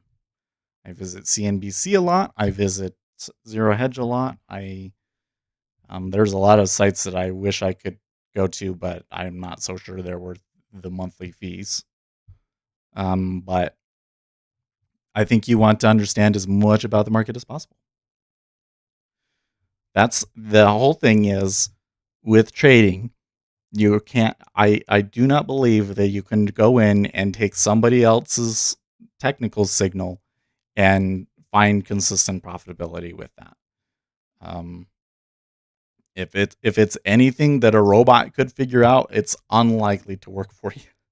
That's just the way it is. There's robots out there that they trade off of these technical edges, and they're way faster at it than us, right? So you have to learn how to innovate and come up with your own solutions. And in order to do that, you have to understand the market, right? You have to understand as much as you can about it. And that's when you will see inefficiencies and you will say, oh, okay, well, people are doing this because of X, but actually the reality is Y. And so I want to take this trade and so on and so forth. Or, a lot of the best ones are where because of something that about the market, it leads to a certain kind of strategy, right? Like that the volatility is likely to be decreasing and low because of the Federal Reserve. And so you can just, you know, buy the dip, hold a really long stop and just let it go because as long as the VIX is below this area, the chances of you actually getting hit are practically nil. That sort of a thing, right? Always a fundamental explanation behind it.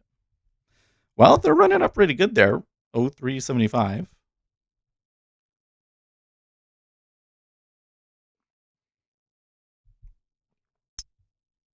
That's still kind of in the range of where I was expecting it to go. So there was maybe another $20 in that. But I think I'm okay with that for now. Want to wait for the numbers first. Interesting to me that the market manufacturing number was under expectations, but they moved up. But probably my estimate number is probably, there's a lot of estimates, and maybe there was people that were using a lower estimate.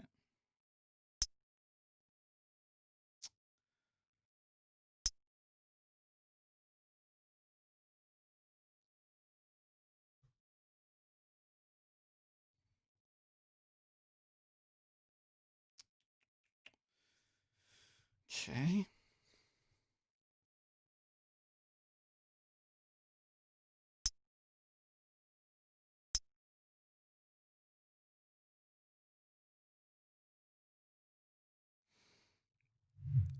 How high could they go?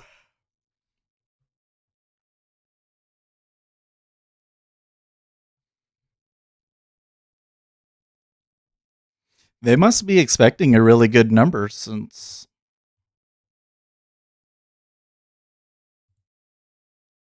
Salim L says at Winston's mom is my first Oh, subscriber on my channel. I have actual tears in my eyes. very cool. Vlad Stolyarov says 3507.5 was getting stuck yesterday. Salim L says at Winston's mom, thank you, bow down to you. Well, that's interesting. Comment on my channel. Find the.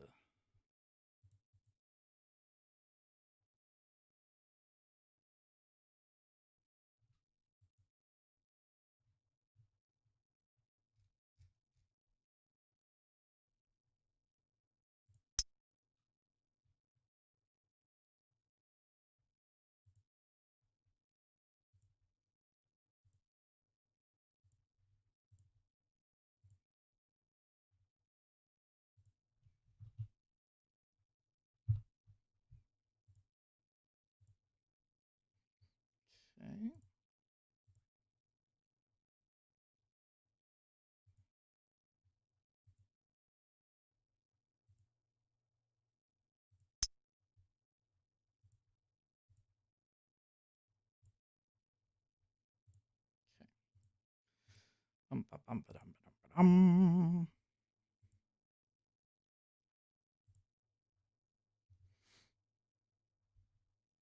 Venezuela turns to gold mining to escape economic ruin.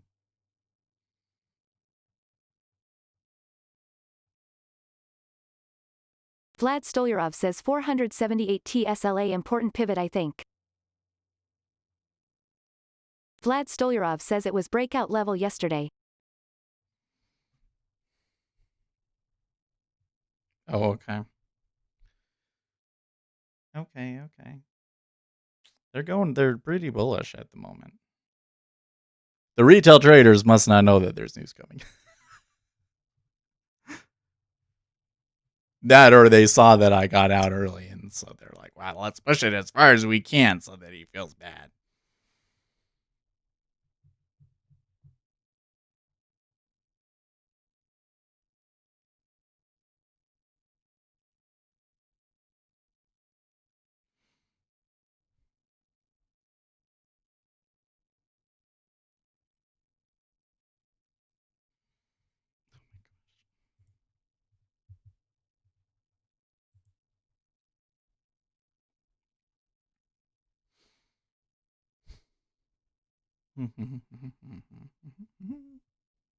It does seem like the volume is kind of trailing off here, so let's see what we get.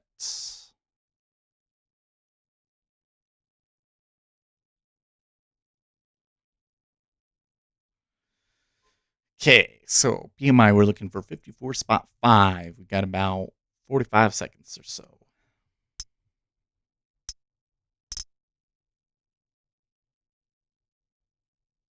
Salim L says I only trade on a Fed state and when I am in the mood that's very rare.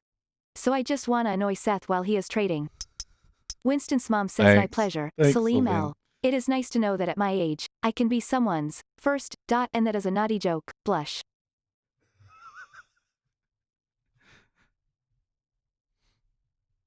Okay. 10 seconds.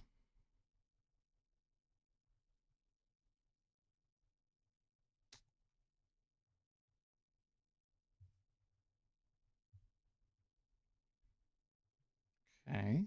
56. It's good.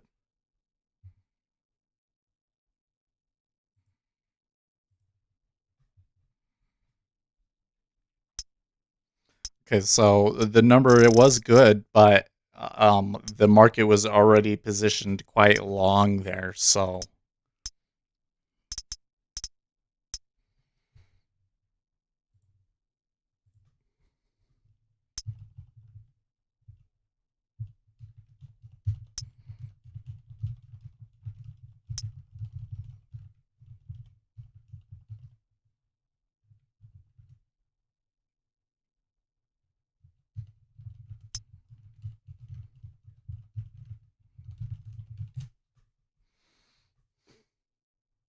okay, so I'm noticing that the dollar is strengthening here. So their number, you just note that the U.S. Salim L manufacturing says number, at Winston's mom you're my first here as a flower double blush. the U.S. Numbers was way better than the European or Asian numbers. Okay, so the dollar index is taking a jump here. This is quite a bit stronger of a reaction than I expected off of this news. I think it might be because the new orders was so high.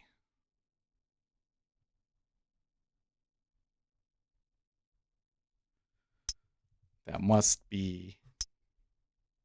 Okay, now there's a monster order at 35.10. What a monster. 26.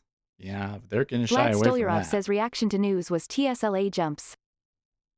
The Jack Tesla Henderson says I've jumped? got a short limit at 3,415.5 on the S. I don't know if they're Vlad ever the Stolyarov reckoning says I ever am going to scared come. for shorts now. Is the reckoning ever going to come in Tesla? I don't know, man. It's getting crazier and crazier, ain't it? Anthony C says that's a huge order. Jack Henderson That's says one of the biggest I've ever seen. 3,514.5 asterisk. And look, somebody hit it, and it didn't pull at all. They're going to trade through it. Is there going to be a stop run as they trade through it like we've been seeing off of big orders like that recently, or will it be more Vlad complicated than Stolyarov that? says things turn so quickly and they all get a pie. Do you think they could beat Kevin the Wimmer overnight says high? let's see if my 2,600 order is getting filled in the Amini. 35.15 was the overnight high, right? Well, around there. Vlad Stolyarov says NVDA 551.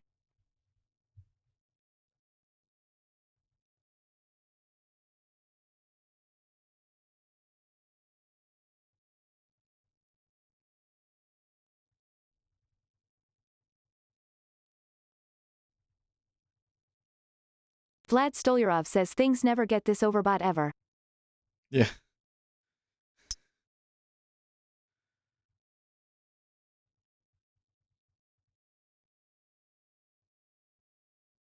Or Jack are you Henderson saying says that I will that's move you, my order Kevin? slightly before it's hit, but never by much. That's you, Kevin, up there at 35.10. Only been filled on about 400 of them.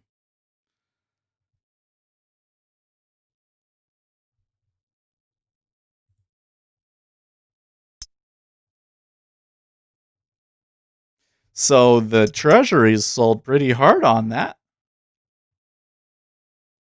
Ooh, the gold is getting. Oh, we're getting some really wild currency movement. Jack Henderson says lul, that's got to be a fake order sat in the book. No, I think it's real. They've already hit it. Look, they hit 463 and it didn't budge. Nothing pulled at all.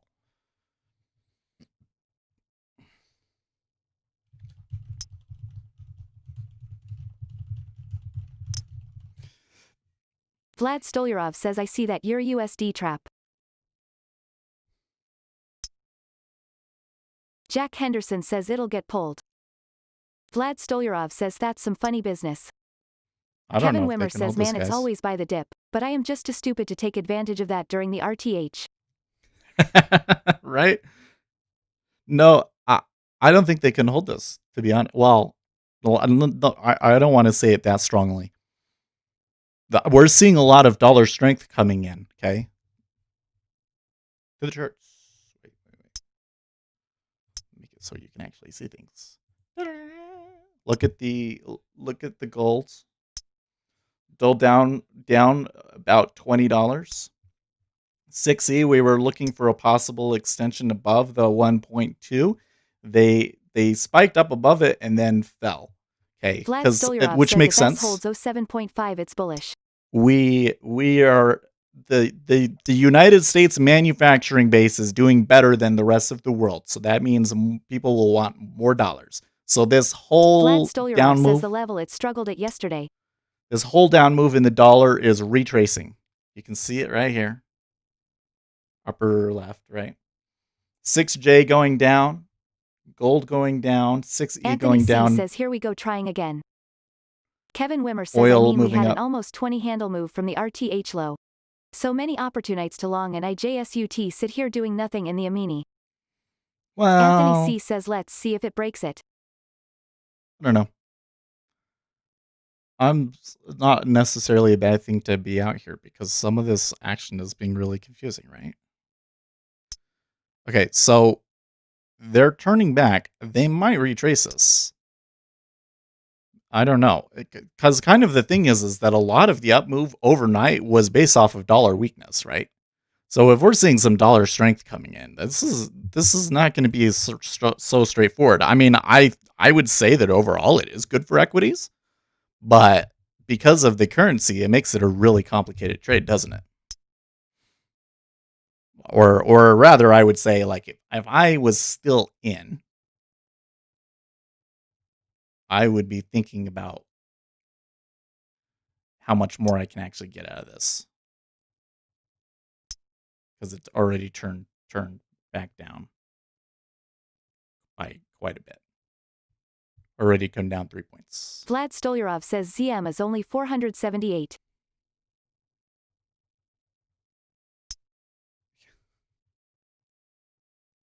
Futures Trader 71 has stated in the Trader Bite over and over recommended not to stay your Vlad short trades Stolyarov very says long. maybe they sell it now.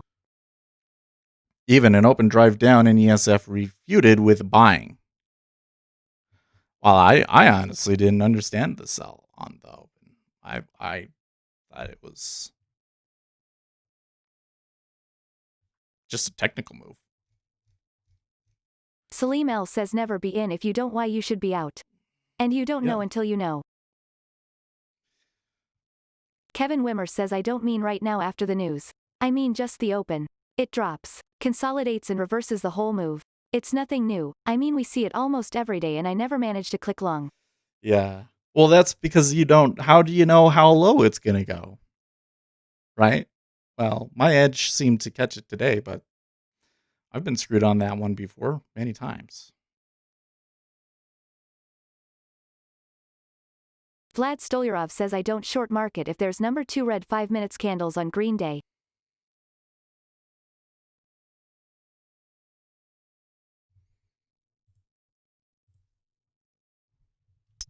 Kevin Wimmer says I always think, now is day this might stop working and we get a big short trend day. But nah.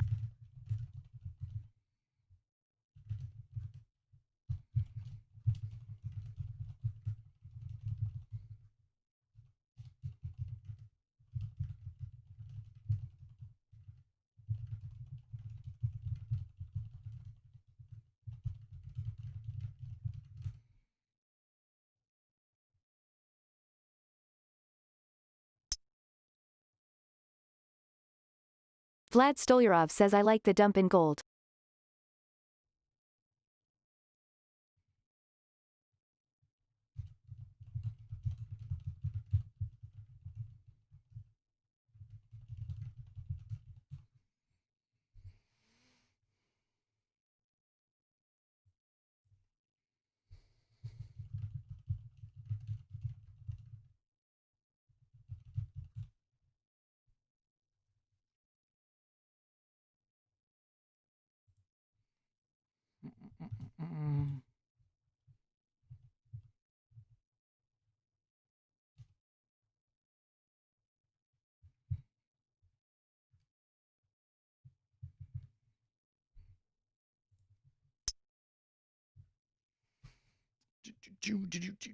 Donald Trump Jr., Joe Biden has a 50-year record of supposedly supporting virtually every endless war possible, and he's been wrong on foreign policy every step of the way. My father hasn't started any new wars and wants to end the wars that Biden helped start.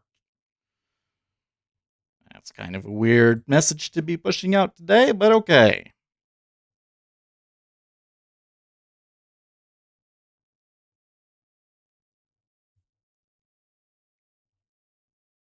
White House to resume limited tours. Oh, I want to go. I want to go so bad. Oh, let's go to DC, guys. We could go on a trip. We could go to DC, go to New York, go to Chicago. I want to go to all these places. I don't know what you would do. What do you do in Chicago? I don't know anybody there. Probably would Vlad just like Stolyarov says I wander only around go to cluelessly. DC in Fallout 3 game. I want to go and see the CME, man. But I don't think you can take tours of that anymore, right? I'm so mad you don't get tours of the Salim New L York says there Stock is a guy that Exchange. trades based off of nothing but price behavior. When I listen to him he sounds legit. But my brain says no. Kevin Wimmer says rob a bank and meet new friends in jail. You know, the price, I read a lot of comments from people yesterday trading price action type stuff saying that they did really well yesterday. But the thing that I'm noticing about a lot of price action traders is that they don't have very good risk reward. And so I'm afraid that what they believe is an effective technical edge is really just a result of them taking really big stops. Okay, so you got this really big order up here. That's what's causing all of this right here, right? And they've moved far enough away from it that it's not showing up in the calculation anymore, but he is there. I can see him.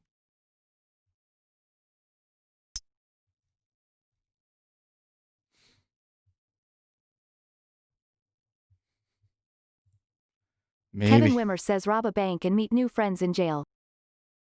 Quanti Quant says they still do CME tours. They'll show you the Really? nearly empty pits, but CME was doing a lot of construction outside before we all went work from home. Anthony C says he is sitting there. There's only like 2 pits left, right? There's the Treasury futures options pit, and there's the euro dollar pit. I think that's it. Vlad Stolyarov says KODK another pump day only to get them out, but they sold off from 10.3 to 7.6. And then they still have a floor and everything. I lament the loss of trading floors, guys. There's nice things about electronic trading, but I think that there was some things about the floor that was more fair too. Oh, you know what? So let me rant about something. Yeah, I was seeing yesterday was the governor of New Jersey says that he is seriously looking at imposing a tax on high frequency trading. So all of those data centers are actually in New Jersey. You know, like Goldman Sachs, the main bulk of their workforce is actually in New Jersey. All of the operations guys and everything, they're all in New Jersey. They're not in New York. And they're just on, on the other side of the river. There's, they got a big tall building over there on the Jersey Shore. And they want to impose a tax per trade.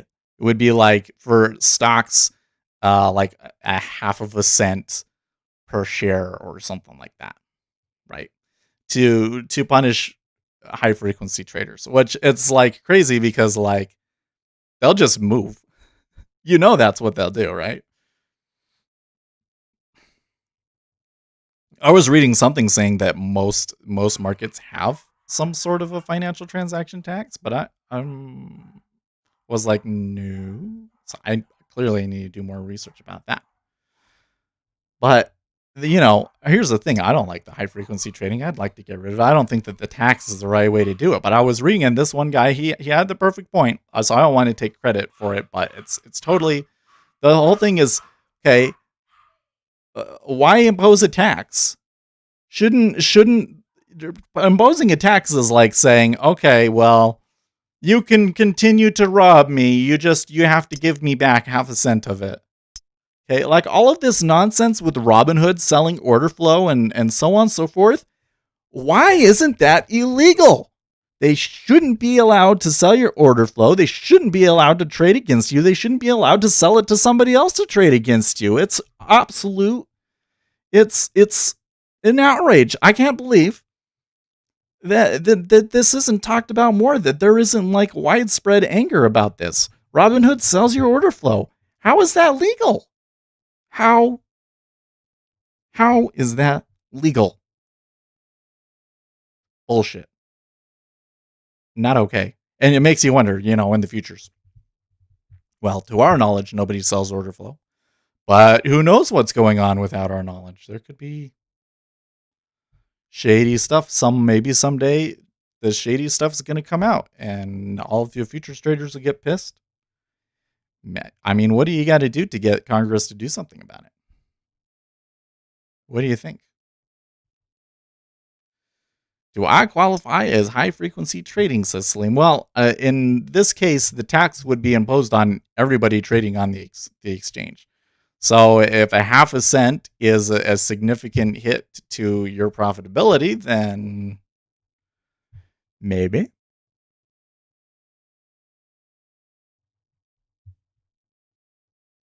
Were you saying, Kevin, the 700 more points and the NASDAQ has the same number as the DAX? Oh, I see. Ugh.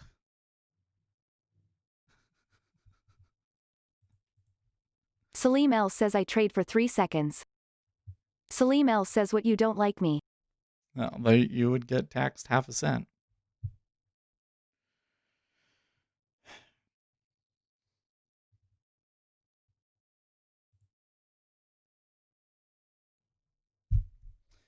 How's my copper doing? Copper down.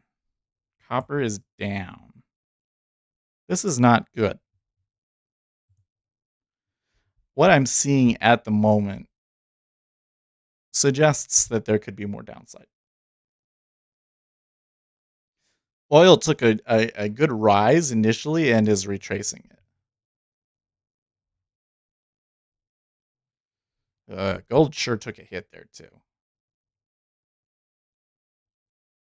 The risk managers are all fouled up. I think that they were all bullish, but they were all bullish because the dollar is weak. And now that the dollar is strong, but then the thing is still bullish, they're like, oh, now what do? We have to rehedge everything. And fortunately, in the markets that I'm trading, it doesn't help me. If I was in the dollar, if I was trading the euro, I would have seen that break above 1.2 and maybe looked for a short.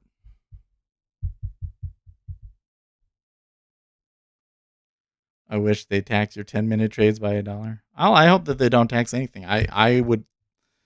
I don't think that the high frequency trading robots is healthy for the market. They exacerbate moves and create a lot of irrational action. But I don't think that a tax is the way to do it.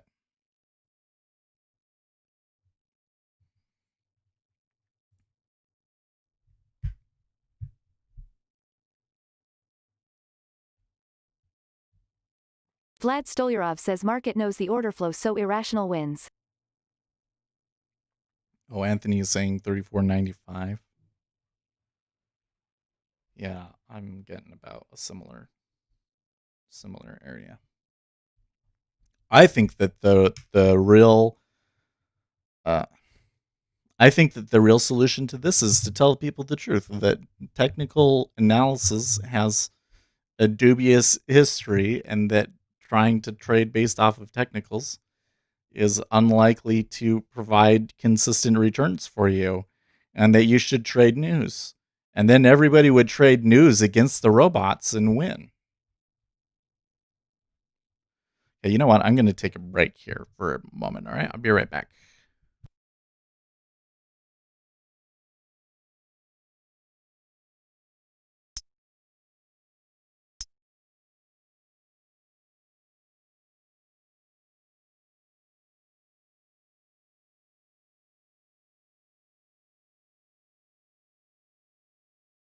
Vlad Stolyarov says technical analysis is banned on TSLA.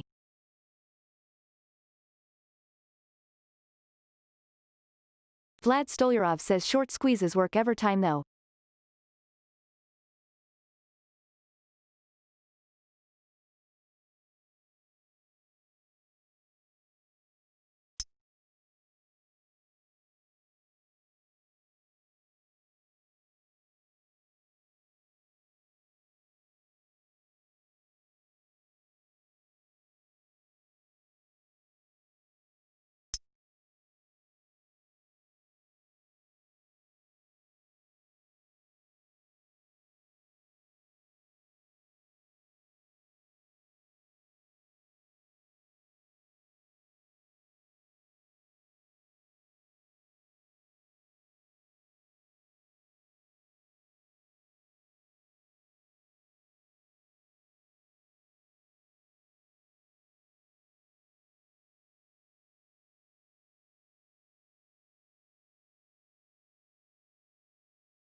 Vlad Stolyarov says if you look on FB Daily it's doing a reversal up, will it go to highs again, I wonder. Vlad Stolyarov says or at least 301.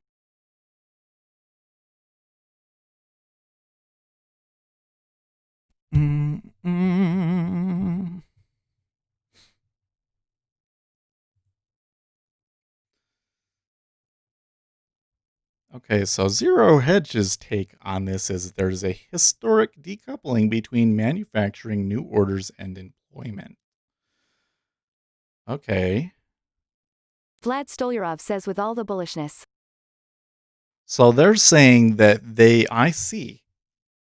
So Zero Hedge is pointing out that while employment did increase a little bit, it was not nearly as much as the new orders. So they're wondering, why is it that they're getting all of these new orders, but that they're not hiring new people on? Can they not find the people? Are they having the getting people to work problem, or is it something else? What's Anthony saying? Mr. Grudelli. New traders can find and make the same trades as veteran traders, but managing their trades to profitability is where experience comes in. It's not your strategy, it's the execution of it. Yeah.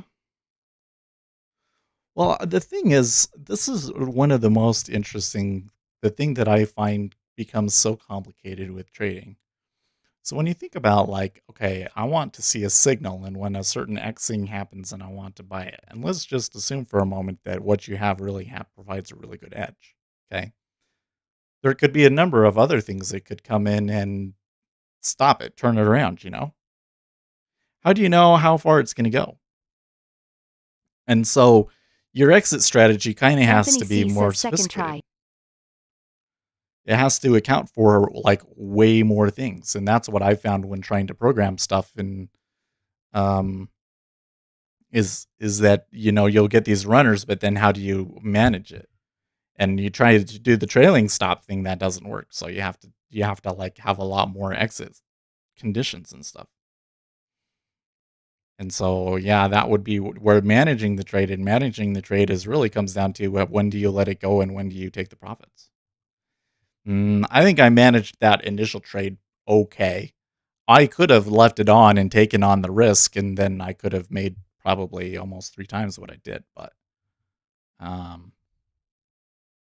yeah, because there was another $20 in that, but I don't know. I'm okay with it. I was really nervous about that trade because I haven't been doing too well lately, and so just to have that one good 16 ticker under my belt and is good. Okay, so they're coming back up to that high at 35.10. Let's see if cool. Igor is streaming now as well. That's cool. That's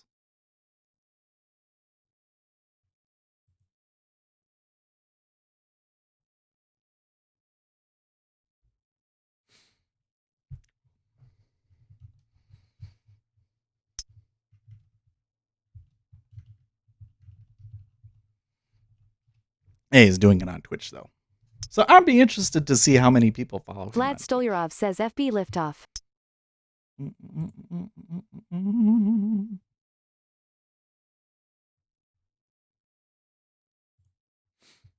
Maybe later when I'm done streaming, I'll come in and we'll chat. Vlad Stolyarov says 2 more 5 minutes green candles for para. Salim L says bro, that price action guy is legit, he trades his whole account every day 5 seconds trades. Easy. I don't know about you long time frame trades, but anything can happen after 5 seconds. Okay, but so how do you know that he is legit? Do you have his trade statistics?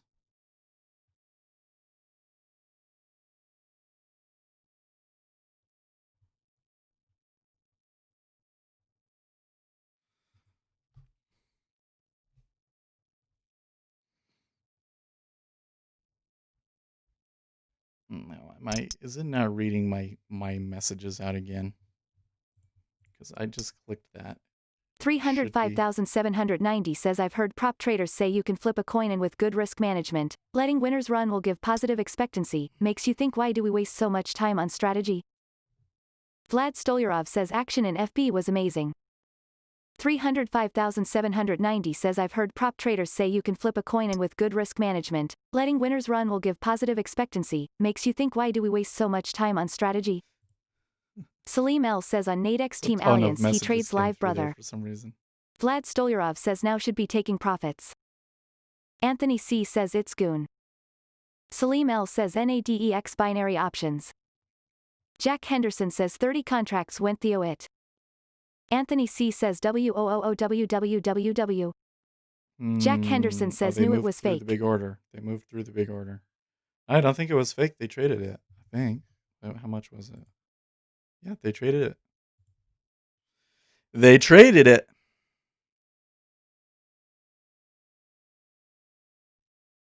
Well, they are through the long side. They're stopping out the longs. Beyond that, which, I mean,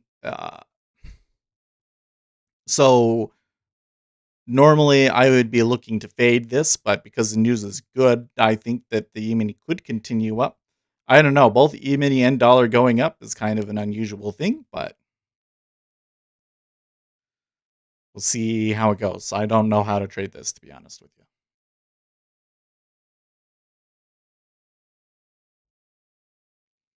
If it gets aggressive and there's volume, it wasn't fake. Yeah, they traded it. It wasn't fake. Somebody really big just probably took profits. So I don't know if that means that they can't hold it or what. It'll be interesting to see if they come back down below that or not, and what they'll do at that point. Anyways, what was I saying? Oh yeah, about the whole flip a coin with good risk management sort of a thing. I'm so there are a lot of robots that I've seen. So there's just kind of a couple of different styles of things, but one of the robots that I've seen is they're in all the time. They will switch their positions a lot. Okay. And they might lose money doing that from commissions and stuff, especially. But then when you get a really big move, because it's basically in the market all the time, it makes up for it because you catch all of those really big swings. And so you can potentially, make money from that and have like a close, tight risk management, and be in the market all the time, essentially. You're just always flipping, right? The problem with that is that, well, first of all, that's really hard for a human to do, for starters. But then the other issue is that if you're like positioned the wrong way and you do get a really bad move or you catch a lot of slippage, then that's when you can get really, really screwed. So if you're going to do a strategy like that, you have to have a really good idea of what's going on, right? That's when it's like, okay,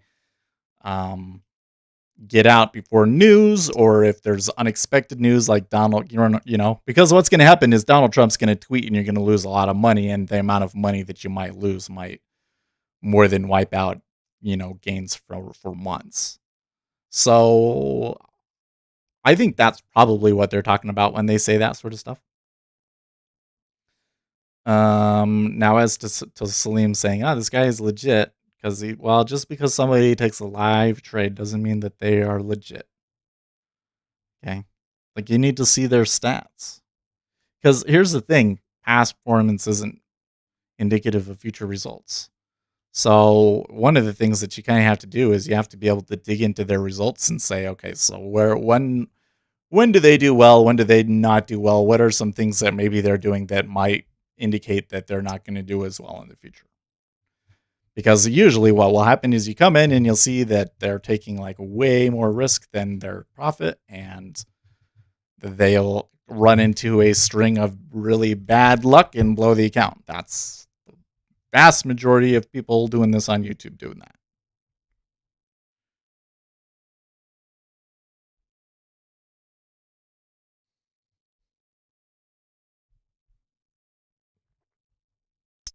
Well, 3512.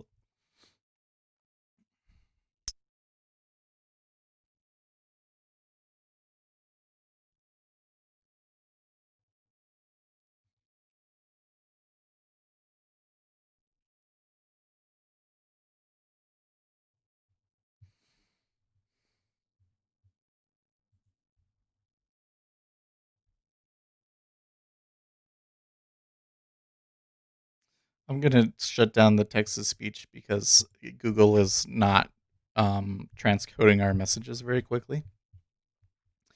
Maybe we've just used too many today. So Cyan says, I agree, but I find that trend followers try to stack the odds in their favor, say greater than 50-50, but over the long term, some of the best trend traders only get a 40 to 45% win rate. Yeah.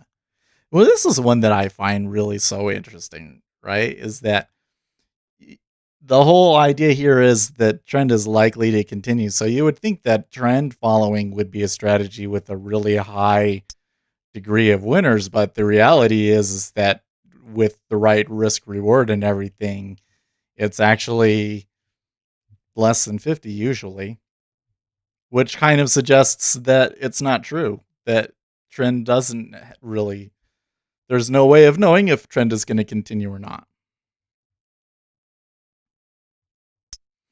But this is where this is, in my opinion, is the great lie. The great lie is that you can just follow other people. If you follow other people, then that means there's a chance that the edge has already been taken out. You're late.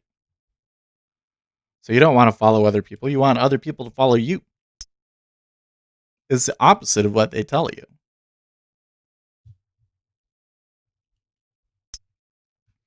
And the people that understand this, these are the ones that are all coming in and saying, "Oh, you should follow me."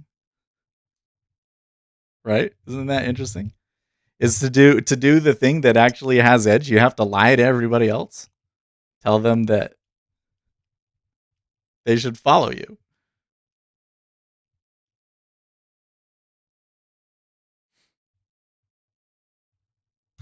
But my take is that I shouldn't have to, for it to be a good trade, I shouldn't have to tell you to follow me, right?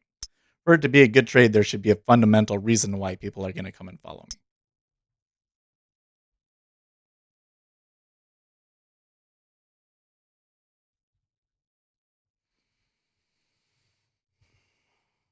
Wow, Amazon is hiring a pair of intelligence analysts that will, among other things, collect info about labor, organizing threats against the company, and filing restraining orders against activist groups. That's kind of scary.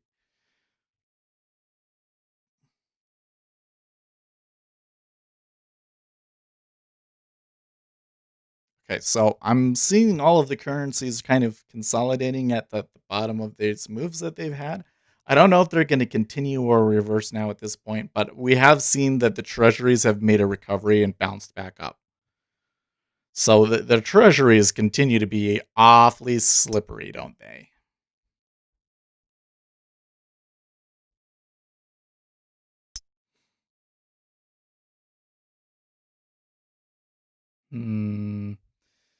Zero Hedge tweets, no White House strategy advocating herd immunity. Atlas tells Sirius XM. That's the new coronavirus task force guy, saying they're not going for herd immunity.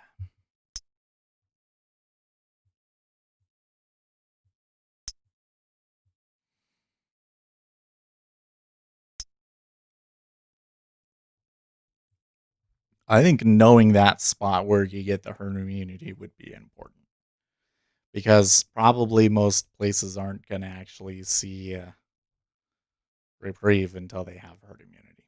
When the winter comes, I'm concerned about the winter still.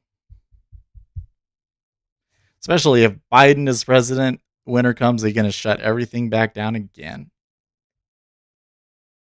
Because that's what he's saying he would do. That's what he's saying he would do.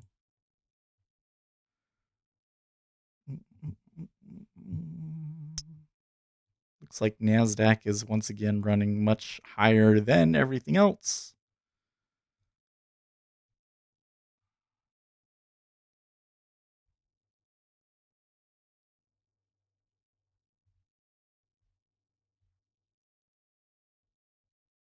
Huh.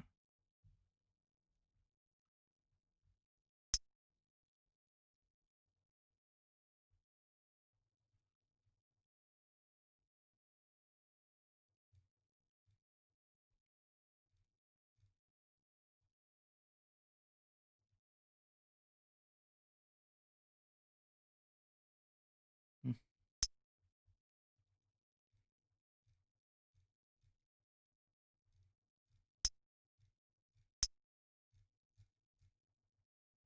Just going through older stuff on Twitter here. Oh, I forgot that I need to keep this open now. Recent wild swings in ES indicative of some major context switching, in my opinion. Block sell. I agree with you, dude. Something's happening. It's way more complicated than. Is Chewy still 200 handles in the red? I don't know. I don't know what's with that guy, dude. I've just given up. We haven't heard anything from him today, because remember, he was expecting a significant sell-off today, and it didn't happen. This is just where I'm like, technical analysis doesn't work. What else am I going to tell people? I don't know what else. This is just like I said, like, there's nothing I can tell him, right? What should I say to him? What should I say to him? I don't know. I know people trying to short NQ yesterday with size. Their average was around 12.06. Oh, jeez.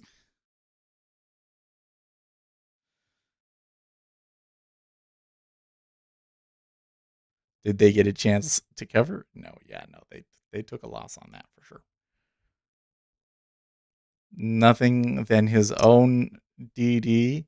Does that mean his own due diligence will tell him better? Yeah. I'm just, I tell you what, I see some cracks in this market, especially this last week. The action is really weird, right? So Friday, we kind of had like a day where we spent almost the whole day in the red, and then finally at the last minute, it came up, and closed higher. Then yesterday, it was the same thing, except for that they crossed the whole range of the regular session multiple times in the last like 10 minutes of trade or so. And ultimately it ended up closing down. Then in the overnight, that downside extended, and then they traded all the way back up. And then here today, they sold on the open quite aggressively, I might add. Sold quite aggressively. We bought the dip. I think that move was just technical. I think people were saying, okay, we're below yesterday, we sell it, yada, yada, yada. Right? They bought the dip. Then the ISM news ended up being good. But the ISM news also ended up strengthening the dollar, and a lot of the action was from the dollar being weak. So where does that put us? I don't know. But there's something is changing, right? It's like it's still bullish, but the inflation narrative is taking a hit, right? That's what I think is happening, at least, Lucas. Am I having some stream problems? Oh. See this over here. I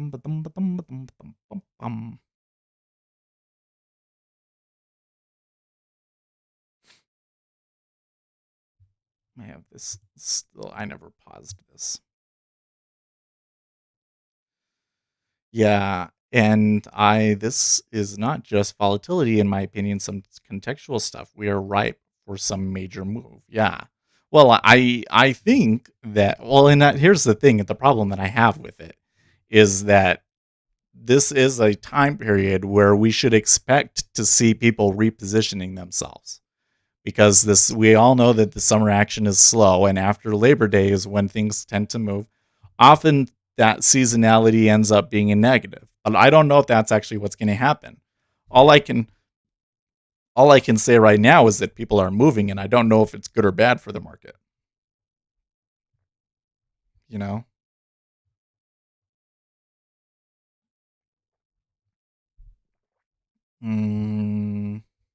Like George Soros said, this kind of times bring distortions. Yeah. Well, and that's all just kind of exacerbated by the fact that retail buying mania has created a distortion. I'm really just not so sure that these equity valuations are justified. Things look good to me. Like that's the problem, is that in order for things to fall, I don't think they usually don't just fall. And it's usually not just some random technical thing, right? Like I'm be looking for a time frame and a news catalyst.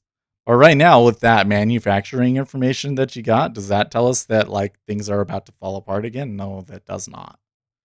I'd say it's quite bullish. So where do we go from here? I don't know.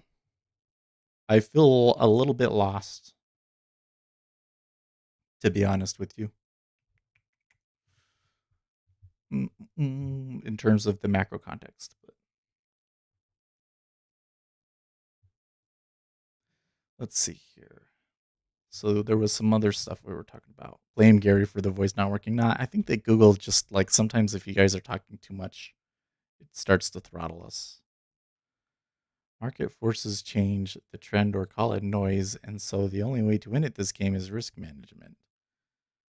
The only edge, we waste too much time perfecting strategy, my 2 cents.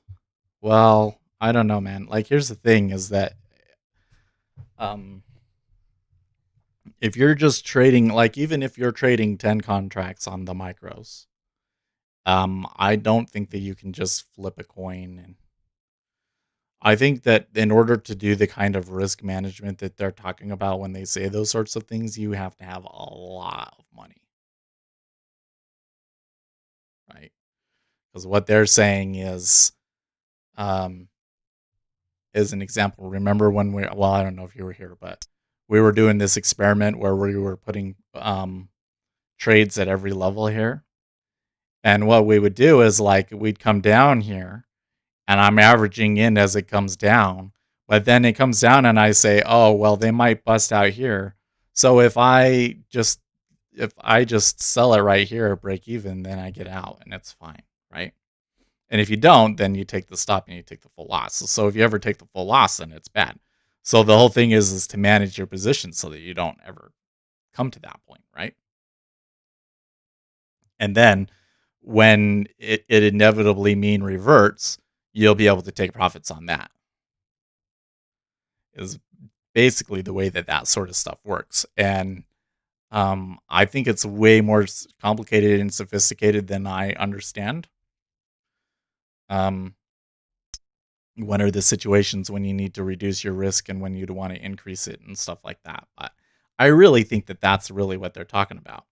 And if you're just trying to trade like one contract, I think it's a totally different game. I'm not so sure that you can really make money trading one contract without having a significant informational edge, you know? You have to, like, really know where it's going, essentially. And that's where I go, because somebody else was saying they were having this argument in equity indexes, because in the Discord, because they were saying you don't want to try and predict. But if you come in and you say, here's a strategy, and if I follow this strategy and this risk management rules, then over time I will have a positive expectancy. That's a prediction, right? You're making a prediction about how the strategy is going to behave. You're making a prediction, you're just doing it on a different frame, right? Instead of doing it on a frame of I'm making a prediction on where this one particular move is going to go, you're making a prediction on the overall thing. But then in the reality, every single one of those trades is a prediction because you're predicting. I know that on one of these I might lose, but overall I'm going to be positive. And I don't think that that's any different from coming in and saying on an individual trade, okay, based on the fundamentals, this is what I think is going to happen, and then taking a trade. And then over time, your winners are going to end up being more than your losers. It's the same thing. You know what I mean? But either way, you're making some sort of predictive thing. And it might not even be predictive like that you're going to win more than you lose, but that when you do win, you're going to make more than when you lose, you know? But it as ultimately all still involves some sort of a prediction of some sort. I got you. I was saying more about keeping at least a 1.5 to 2 to 1 risk reward on each trade and don't overanalyze the direction. Well, yeah. I mean, the thing for me is the places where it seems to me for things really work out is where the market has itself positioned really far in one direction. And so you already had from a technical standpoint the probability of it turning. And then you also have a catalyst that the market misunderstands, right? And that's like on the open, you know. I don't know why they were selling it, but they were overextended and the market misunderstands. Like, there's news coming up. I don't know if they didn't know it was coming or what, but like I knew that it was like, how are we going to get like this crazy bender down move if we've got news in 10 minutes? That doesn't make any sense. So I took it long and it worked. And I could have held it for much longer, but alas, my technical edge only gave me so much. And I didn't want to be in on the news because I couldn't really predict whether it was going to be good or not. Maybe I should have bought it when it came in again. But if you had bought it when it came in again, you would have gotten stopped out. I suppose that when it came back to 35.01, you could have bought it. That would have been an okay entry. That one, I don't think I understood what was going on quickly enough. And I'm still concerned about the dollar here. Since we last looked at it, it's up another 6 cents. Next time, I'm going to freak people out saying I'm trading off ancestral knowledge instead of the order book. Sounds more stylish. I don't know what happened to him, but we have a guy that said he was trading off of a volume signal. He was doing it pretty effectively for a couple of months. I haven't heard it from him in a while. The guy on the news squawk just came over and was like way too close to the microphone.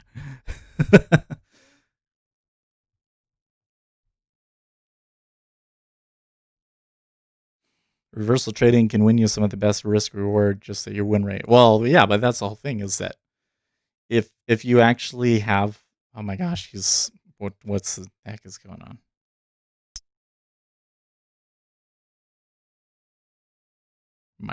His Financial Juice guy's mic was too hot. Yeah, like if your entries were overall random, then your win rate should theoretically be 35 to 40%. But that's where I'm saying that if you actually have an informational edge, which is your ability to predict what the market is actually going to do based on your understanding of the market, then you can keep that skewed risk reward and get a much higher probability and get something more that's like 40 to 55%. And then you're profitable, right? And I guess the whole thing is it's not like a technical edge is like impossible to exist. It's just like, it's really hard to find, you know? Nah, my whole thing is I think that everybody is trying to find that technical edge, and I don't think that it's as fertile of ground right now. Well, somebody stuck a big order at 35.10 again.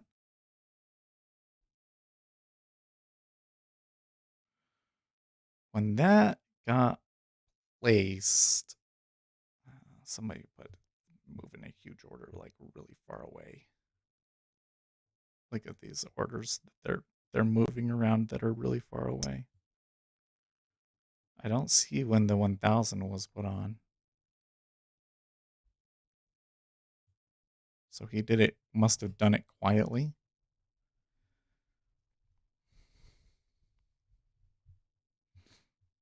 Oh wait, it should have been the other way here. We're looking for, oh, there it is right there, 35.10. So it was just a few seconds after I saw it.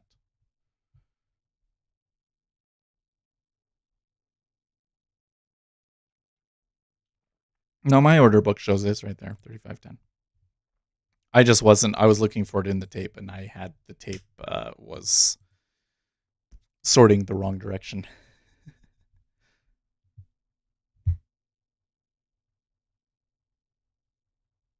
Yeah, this one is the, yes, that's right there.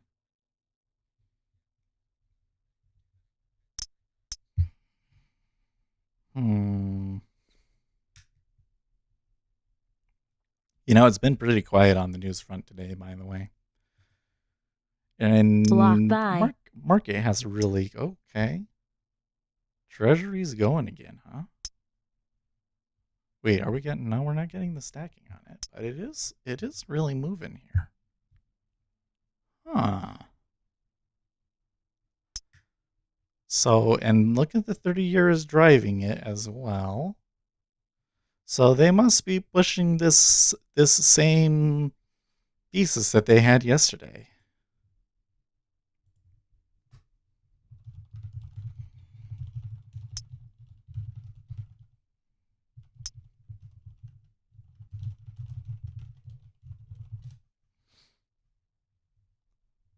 Is that because the dollar strength coming in and these people are coming in and hedging themselves with treasuries now? It's weird. So why do you think some people use an iceberg and others use a big order and just show it? Well, because the one wants you to see it and the one doesn't. And why that is, I don't know. Could probably be a number of reasons. I'm thinking about it like, it seems to me that in the E-mini in particular, that having a big order out there is kind of like advertising. Like, you notice they put that big order up there and they couldn't get to it and they dropped down, but they eventually they came back up to it. It's like, I want to get executed there and I'm big and I'm going to get, and I think I'm going to get executed there. So you should all just save us some time and come up to it.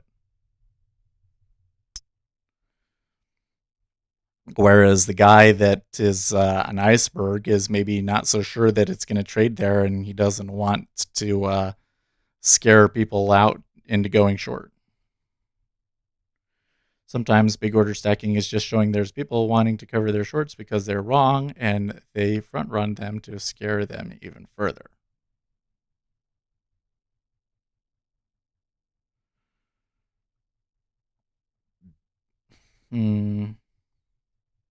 But iceberg in futures, technically, how is that possible? I'm not sure what you're asking, Celine. The way that an iceberg works is it's a flag that you put on the order on the exchange. It says, this is how much I want to show, and when that gets filled, it automatically stacks more. Wouldn't they cover their short with market orders, though? Not necessarily, Kevin. You will very often see when we come to these extremes in the treasuries that you'll see a lot of volume going through both ways. And I think that a lot of that is some of the market makers acknowledging that they're wrong and reducing their risk.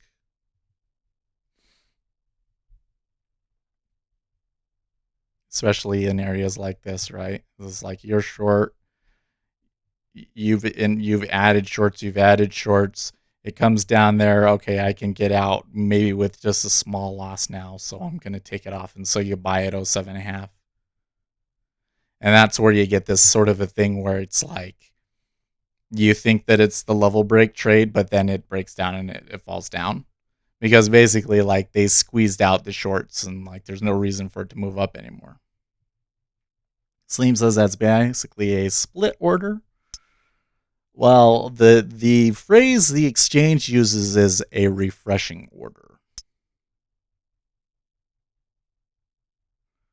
The phrase that the exchange uses is refreshing orders.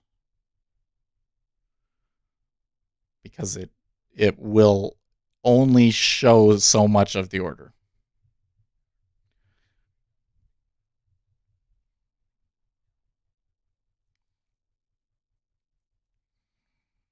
Okay, so it looks like they've come back up to the buyer's cost basis.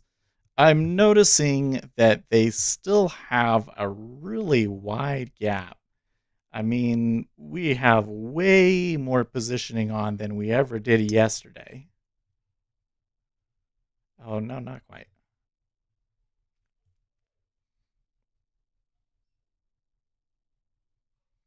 We're further along than we were yesterday, though. Much further, almost double the amount of short positions on today than we had yesterday. Huh.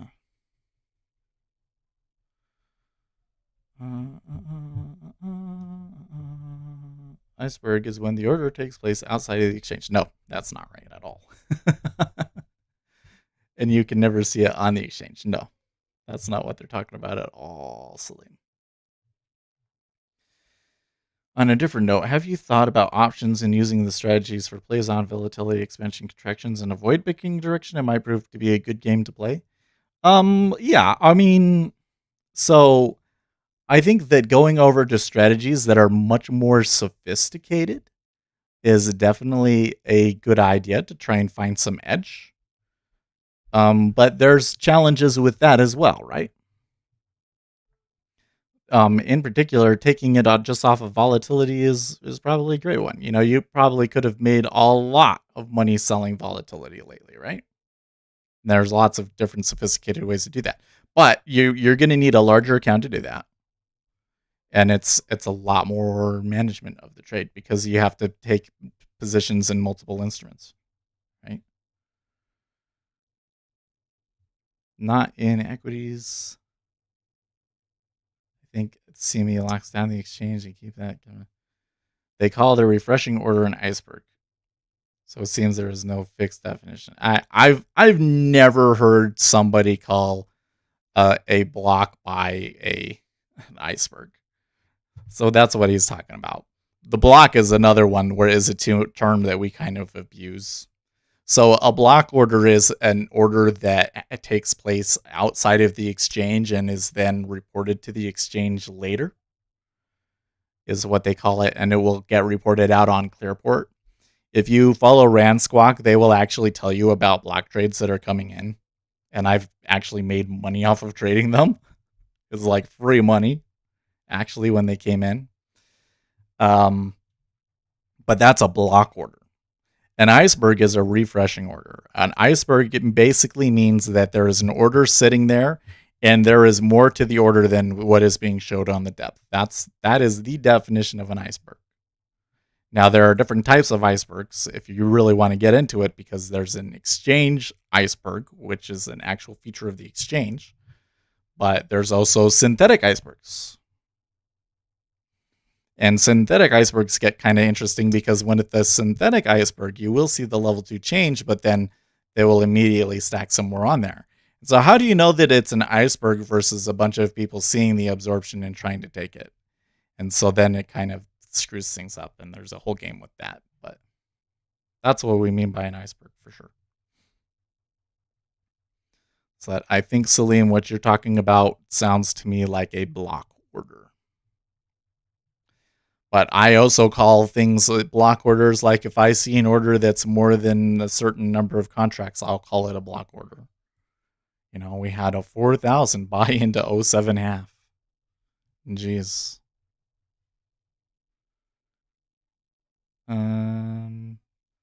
Click the Axia link. Oh, hold on. That's not how we do it.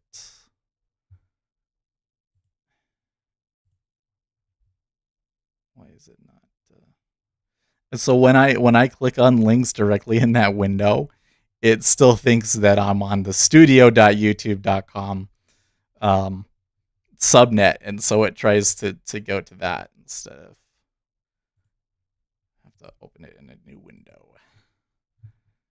And it doesn't seem to respect that when I want to open it in a new window. Okay. 2 ways to trade an iceberg order. Oh, I've seen that. I don't think I've watched that, but I've seen it listed before. They call the refreshing iceberg order.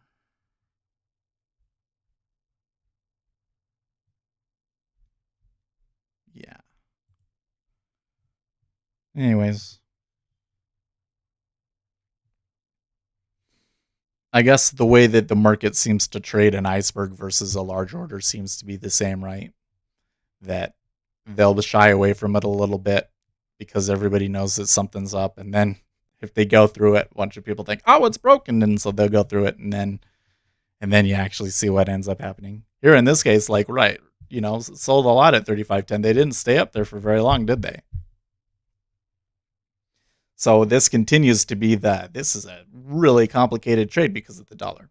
Now, the dollar, since moving up to 92.16, is now at 92.02. So the dollar has weakened back down a little bit. I can see gold trying to make a run back up into the 85 area. The 6E retracing the second half of that move. Yeah, the 6J retracing. Oil. Ooh, I don't know how the currencies affect oil, but it's clearly influencing it. The E-mini doesn't seem to be reacting directly to the turns in the currencies, but it does seem to be affected. I don't know if that means we could buy it here. It is at a buyer's cost basis at the moment, 3506, which means a potential long. But I think I need to go back into, especially with that one, that's not really like it's not so much a reversal trade, you know. the risk reward on that one. Oh my gosh.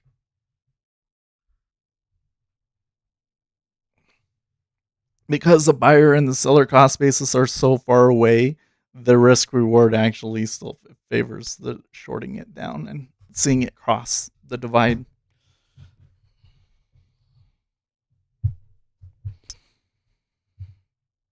Striking bull steepening, says alligator.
Hmm. Oh, they're getting a little bit of a little flurry of activity there in the E-mini as they dropped below that last pivot. By the way, they just closed below the ATR stop, which means I've found that when they do that, sometimes it's a head fake and they turn back around as soon as they do that.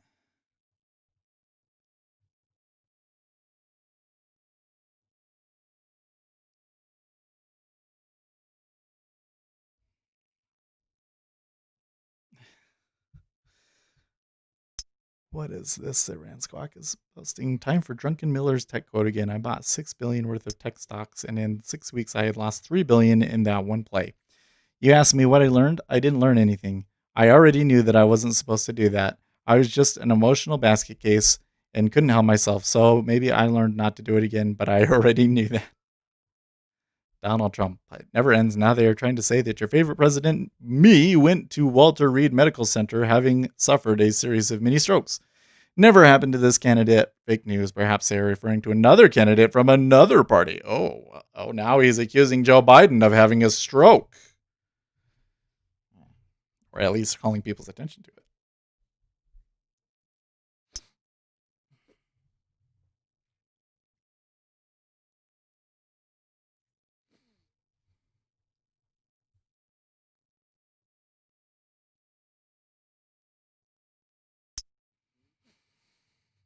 I thought he was going to talk about his move in Kenosha. What is he? Is he going to give a speech in Kenosha? Maybe I should look that up.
Discord being a little slow on us here.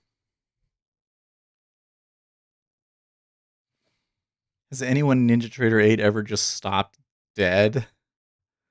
Maybe once or twice. Plenty of power to the house, battery backup and all. I just stopped dead getting market data. Other folks in the room could still see their data in different areas of the world. Sometimes you'll just your internet, you'll lose a bunch of packets and the data feed stops for a little while and then continues on.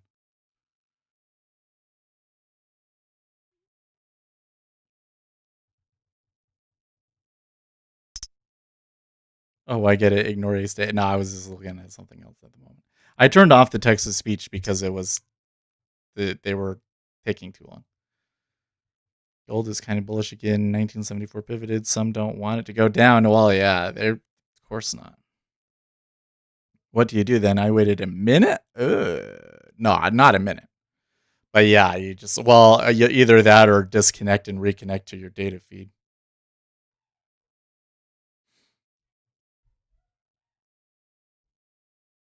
But that sounds to me like a data feed issue, not NinjaTrader per se. Unless you're like reloading a chart or something like that. So the killer will be if you restart NinjaTrader, if you close NinjaTrader down, does it like start shutting down and then it doesn't completely shut down and you have to end task to it? Because then that's like one of the charts was hung. No, it didn't touch anything, wasn't even in a trade. I don't know. But and then the other side of that is that often if you have to end task to NinjaTrader, then your active workspace will disappear when you restart it. That's the worst one. Let's see, I only know these things because I have this one indicator. I had this one chart that was just too much for it. I haven't had any problems since I switched it to just having one data series on there. So I don't know.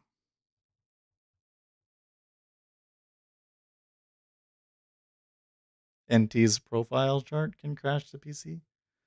Oh, I don't know about that. I haven't had any problems unless you don't have enough RAM.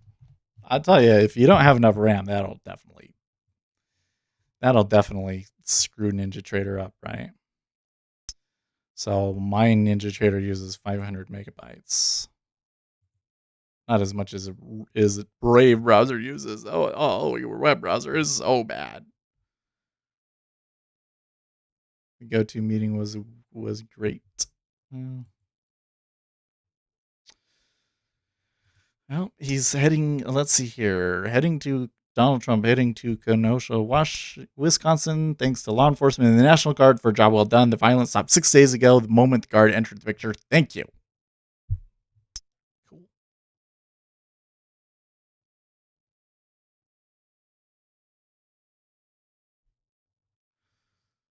Pence told to be on standby to assume powers during President Trump's abrupt Walter Reed visit. What's that?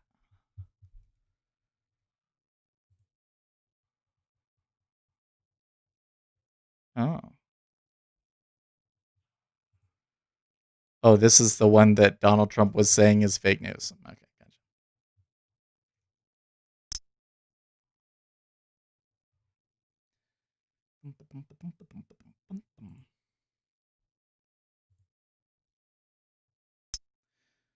Worst thing on RAM and Thinkorswim because of Java and Google Chrome. Yeah, well, it's C sharp. There's the thing is you think that the memory management in Java is bad sometimes. It's way worse in C sharp because C sharp stores a ton of information about every object that it creates. So, if you have a hash map in Java versus a hash map in C sharp, it's like, you know, I don't know what the percentage is, but like the C sharp one will use X% more RAM because of all of the data that it has to store in the object for reflection. Reflection being C sharp's ability to look at an object and see what it was when it was created.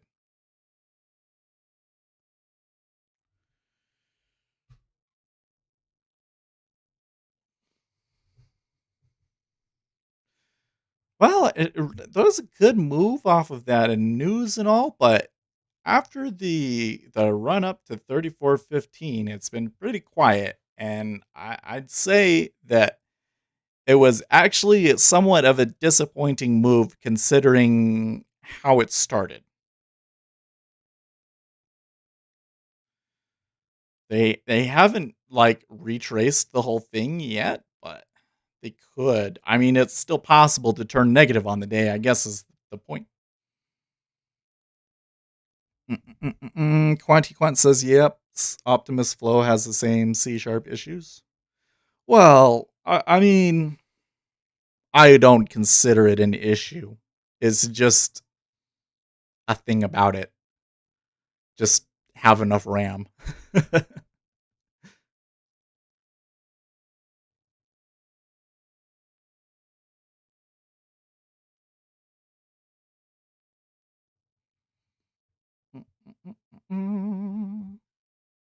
Block cell.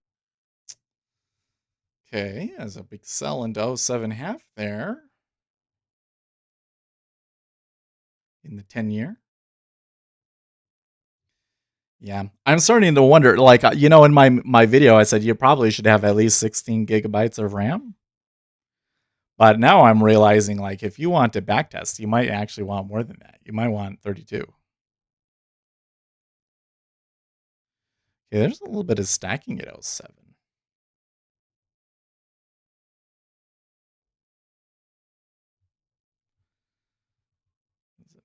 It's not doing much.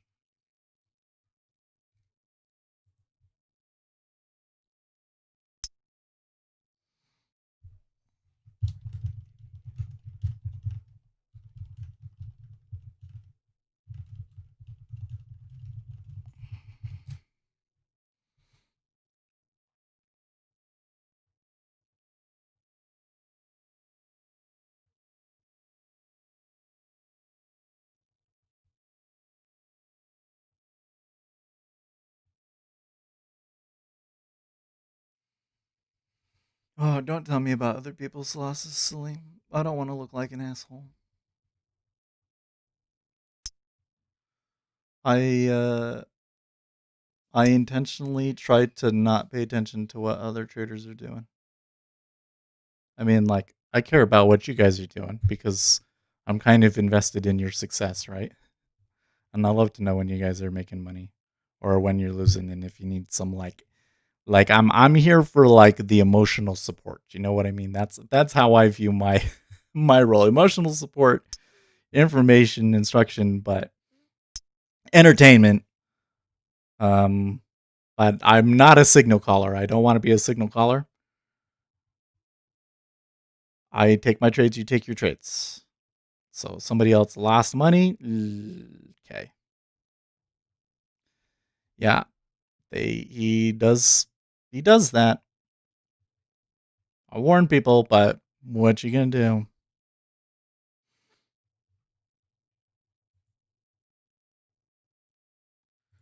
Well, we had a really good stream today. By the way, just a reminder, we do have channel memberships now, and for $1 you can post these wonderful emojis in chat. So if you would like the emojis, I think I'm gonna get some better emojis. I think I have an idea for an emoji that you guys will just love. That will make the $1 a month worth it. But I have to test and see if it'll let me do a GIF. If it'll let me do a GIF, then I mean this gonna be good. Well, they're coming back up now. They're back. They're at the 35.10 again. There was a bit of clicking there. Oh, you know what? That reminds me. I need to rebuild this binary because I found a bug that I need to fix.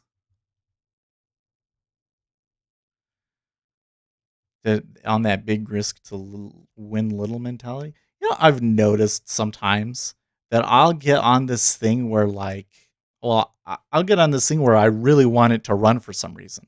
And I'll take a bunch of trades and I'll actually have it go quite a bit my way, but then mismanage the trade and lose it all on the reversion. Because for some reason I think that it's gonna go and it doesn't. It just turns into a range, And I don't know what, but that's often my worst runs. I I was doing a bit of that yesterday. Think I was able to stem the bleeding.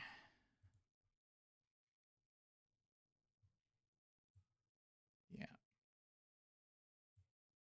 Wish that I had caught that whole thing. That would have been a lot better, but it's okay. If we take trades like that every day, I'd be a very, very happy guy.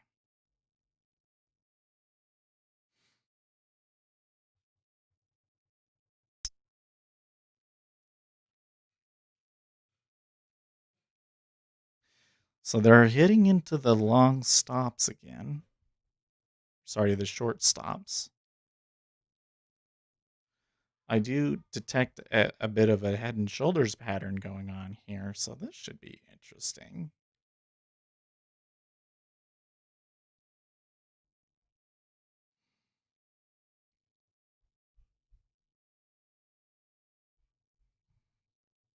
Mm.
Is the ISM PMI that we got a preliminary number?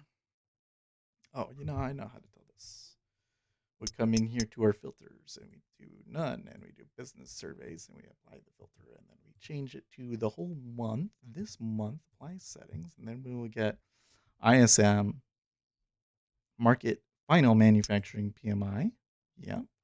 ISM manufacturing market final services PMI.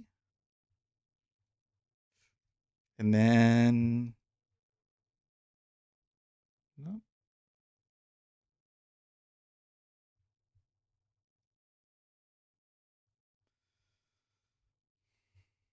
Hmm.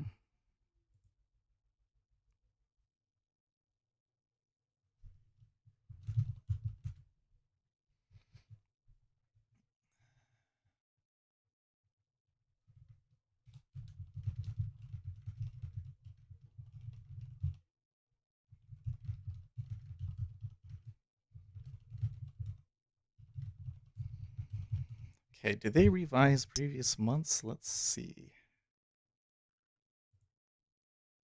Latest release right here.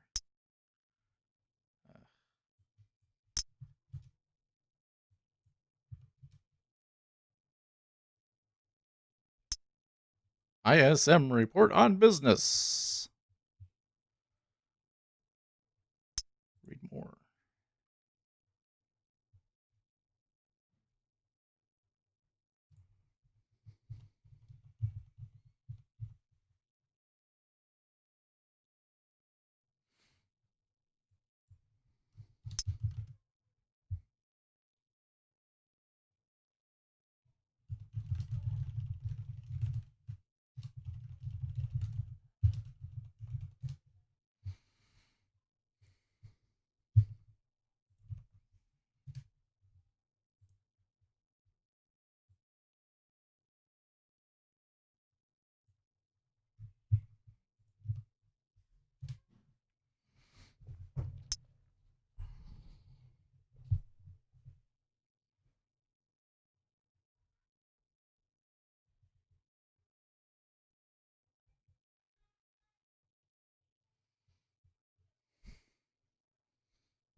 Okay, they are coming down. Are they going to go back to 95? Okay, sorry guys, I was answering a question in Discord there. Moved my take profit to 43.16.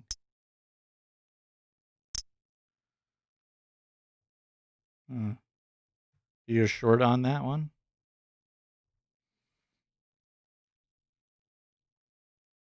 See, Gary, it's not that hard. I call that a trade. Hey, thank you, Jack. I appreciate it, dude. Well, to Gary, I don't think that people need to call trades out. I don't want to follow Gary, you know. But what I do want is like some of the things that he's saying kind of necessitate that he actually prove,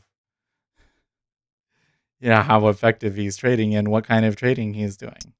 Like this is what that again, something that really drives me nuts is that you'll get people that'll come in and they're successful traders. And so they'll say, "Oh, here's what you got to do to be a successful trader." And then you find out that all of the things that they're saying have absolutely no implications on the time frames that you're trading on. I'm thinking, like technical analysis and like momentum in particular. I want to learn more about it, but it sounds to me like commodity asset trading strategies, commodity trading, what is it? CTA, commodity trading advisor. Yes, commodity trading advisor strategies are based very much on long-term momentum. They get in on an asset when there's long-term momentum on it, and I don't think that stuff applies on short terms time frames. And with a commodity trading advisor, they don't necessarily expect you to always be making money. They just want exposure to that. They just want effective exposure to those commodities, Yeah, higher up, mate. Oh, okay. Gotcha. You took it short. Good job, Jack. Man, oil is I have a lot of respect for those of you guys that can trade oil because I mean, if you're trading on technicals and you're doing great, then that's one thing too. But it also just seems to me that there is a lot to know about the oil market, and I don't know it. So every time that I read the news, there's so much going on, and it's like you've really got to understand like politics in other countries and all of this sort of stuff. It's like that's a hard trade. That's why I say oil is a very advanced instrument.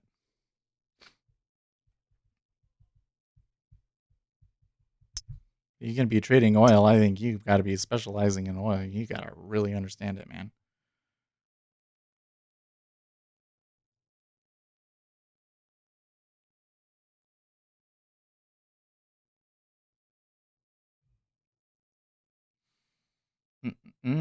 Thanks, Seth. Good chatting. Hey, thank you guys very much. Yeah, we're shut down here in a few minutes. It's a good stream. I enjoyed it. It was better. Well, I think I enjoyed it because I had a winner today, and whereas the past 2 days I was like loser, loser, loser, loser. What the hell is going on? That kind of stuff often happens to me around the mm, uh, contract switch over kind of end of month action. I really shouldn't have. I really should have managed my risk a lot better with those ones. But it's okay. I think it's okay.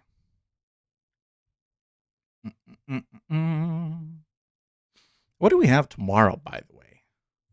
So I'm going to shut things down here in a bit. I want to switch back to using everything and going this week. So tomorrow we got Fed speaker. Oh, we got ADP non-farm employment change. Gotcha. So those jobs numbers tomorrow and Friday are going to be interesting because there's been this whole thing about like, is the recovery slowing because we didn't get the stimulus? And that might be the first hint that we get that that's happening. I also get factory orders, beige book Wednesday, Thursday, unemployment claims, non-farm productivity, labor cost, trade balance. Market final services PMI, ISM non-manufacturing PMIs. So we get the non-manufacturing. That will also be good stuff to know because it seems like most of the recovery has been in services, not in manufacturing. So manufacturing was good. If the services stuff is good, then that could be really positive for the market too. But I'm awfully concerned about the non-farm employment change and the hourly earnings in particular. Did average hourly earnings go down because the government isn't backstopping everything? Ooh, it's going to be interesting. Yeah, you have to enjoy the oil gas industry to trade oil, but CL order flow has a nice rhythm to it that I found easier than ES. All that might be true. It seems to me that in oil, if you are like sit and watch for the absorption and trade against it, and then it will trade down and you wait for the absorption, yeah, that's much more a thing in oil from what I've seen. But I don't know if it's always like that. I remember trading oil at the beginning. When I was doing things on a spreadsheet, my best trades were in oil. So when I started doing this, I thought, oh, I should trade oil. So I started doing that, and I very quickly realized, like, oh, dude, you can easily lose $1,000 a day. Like, how am I going to do this? I'm not going to be able to save up that much money.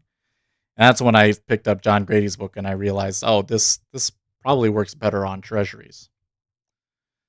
And now that I've gotten to where I am now and I realize how important fundamental information is, I look back at it and I'm like, I never stood a chance with trading oil because I had no clue what was going on with them.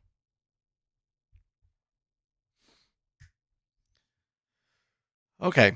Well, they got back to 3503, which was kind of an earlier buyer location.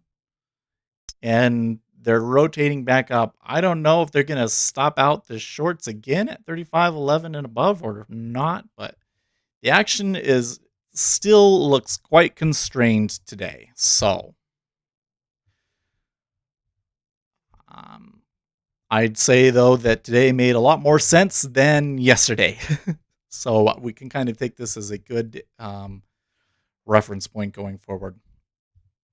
All right, guys, I will see you guys tomorrow. Oh, wait, I always say that, and then I'm like, oh no, we have to put in a title for today. Manufacturing surveys, push markets higher. Manufacturing surveys, push markets. PMI surveys, push markets higher. Da da da.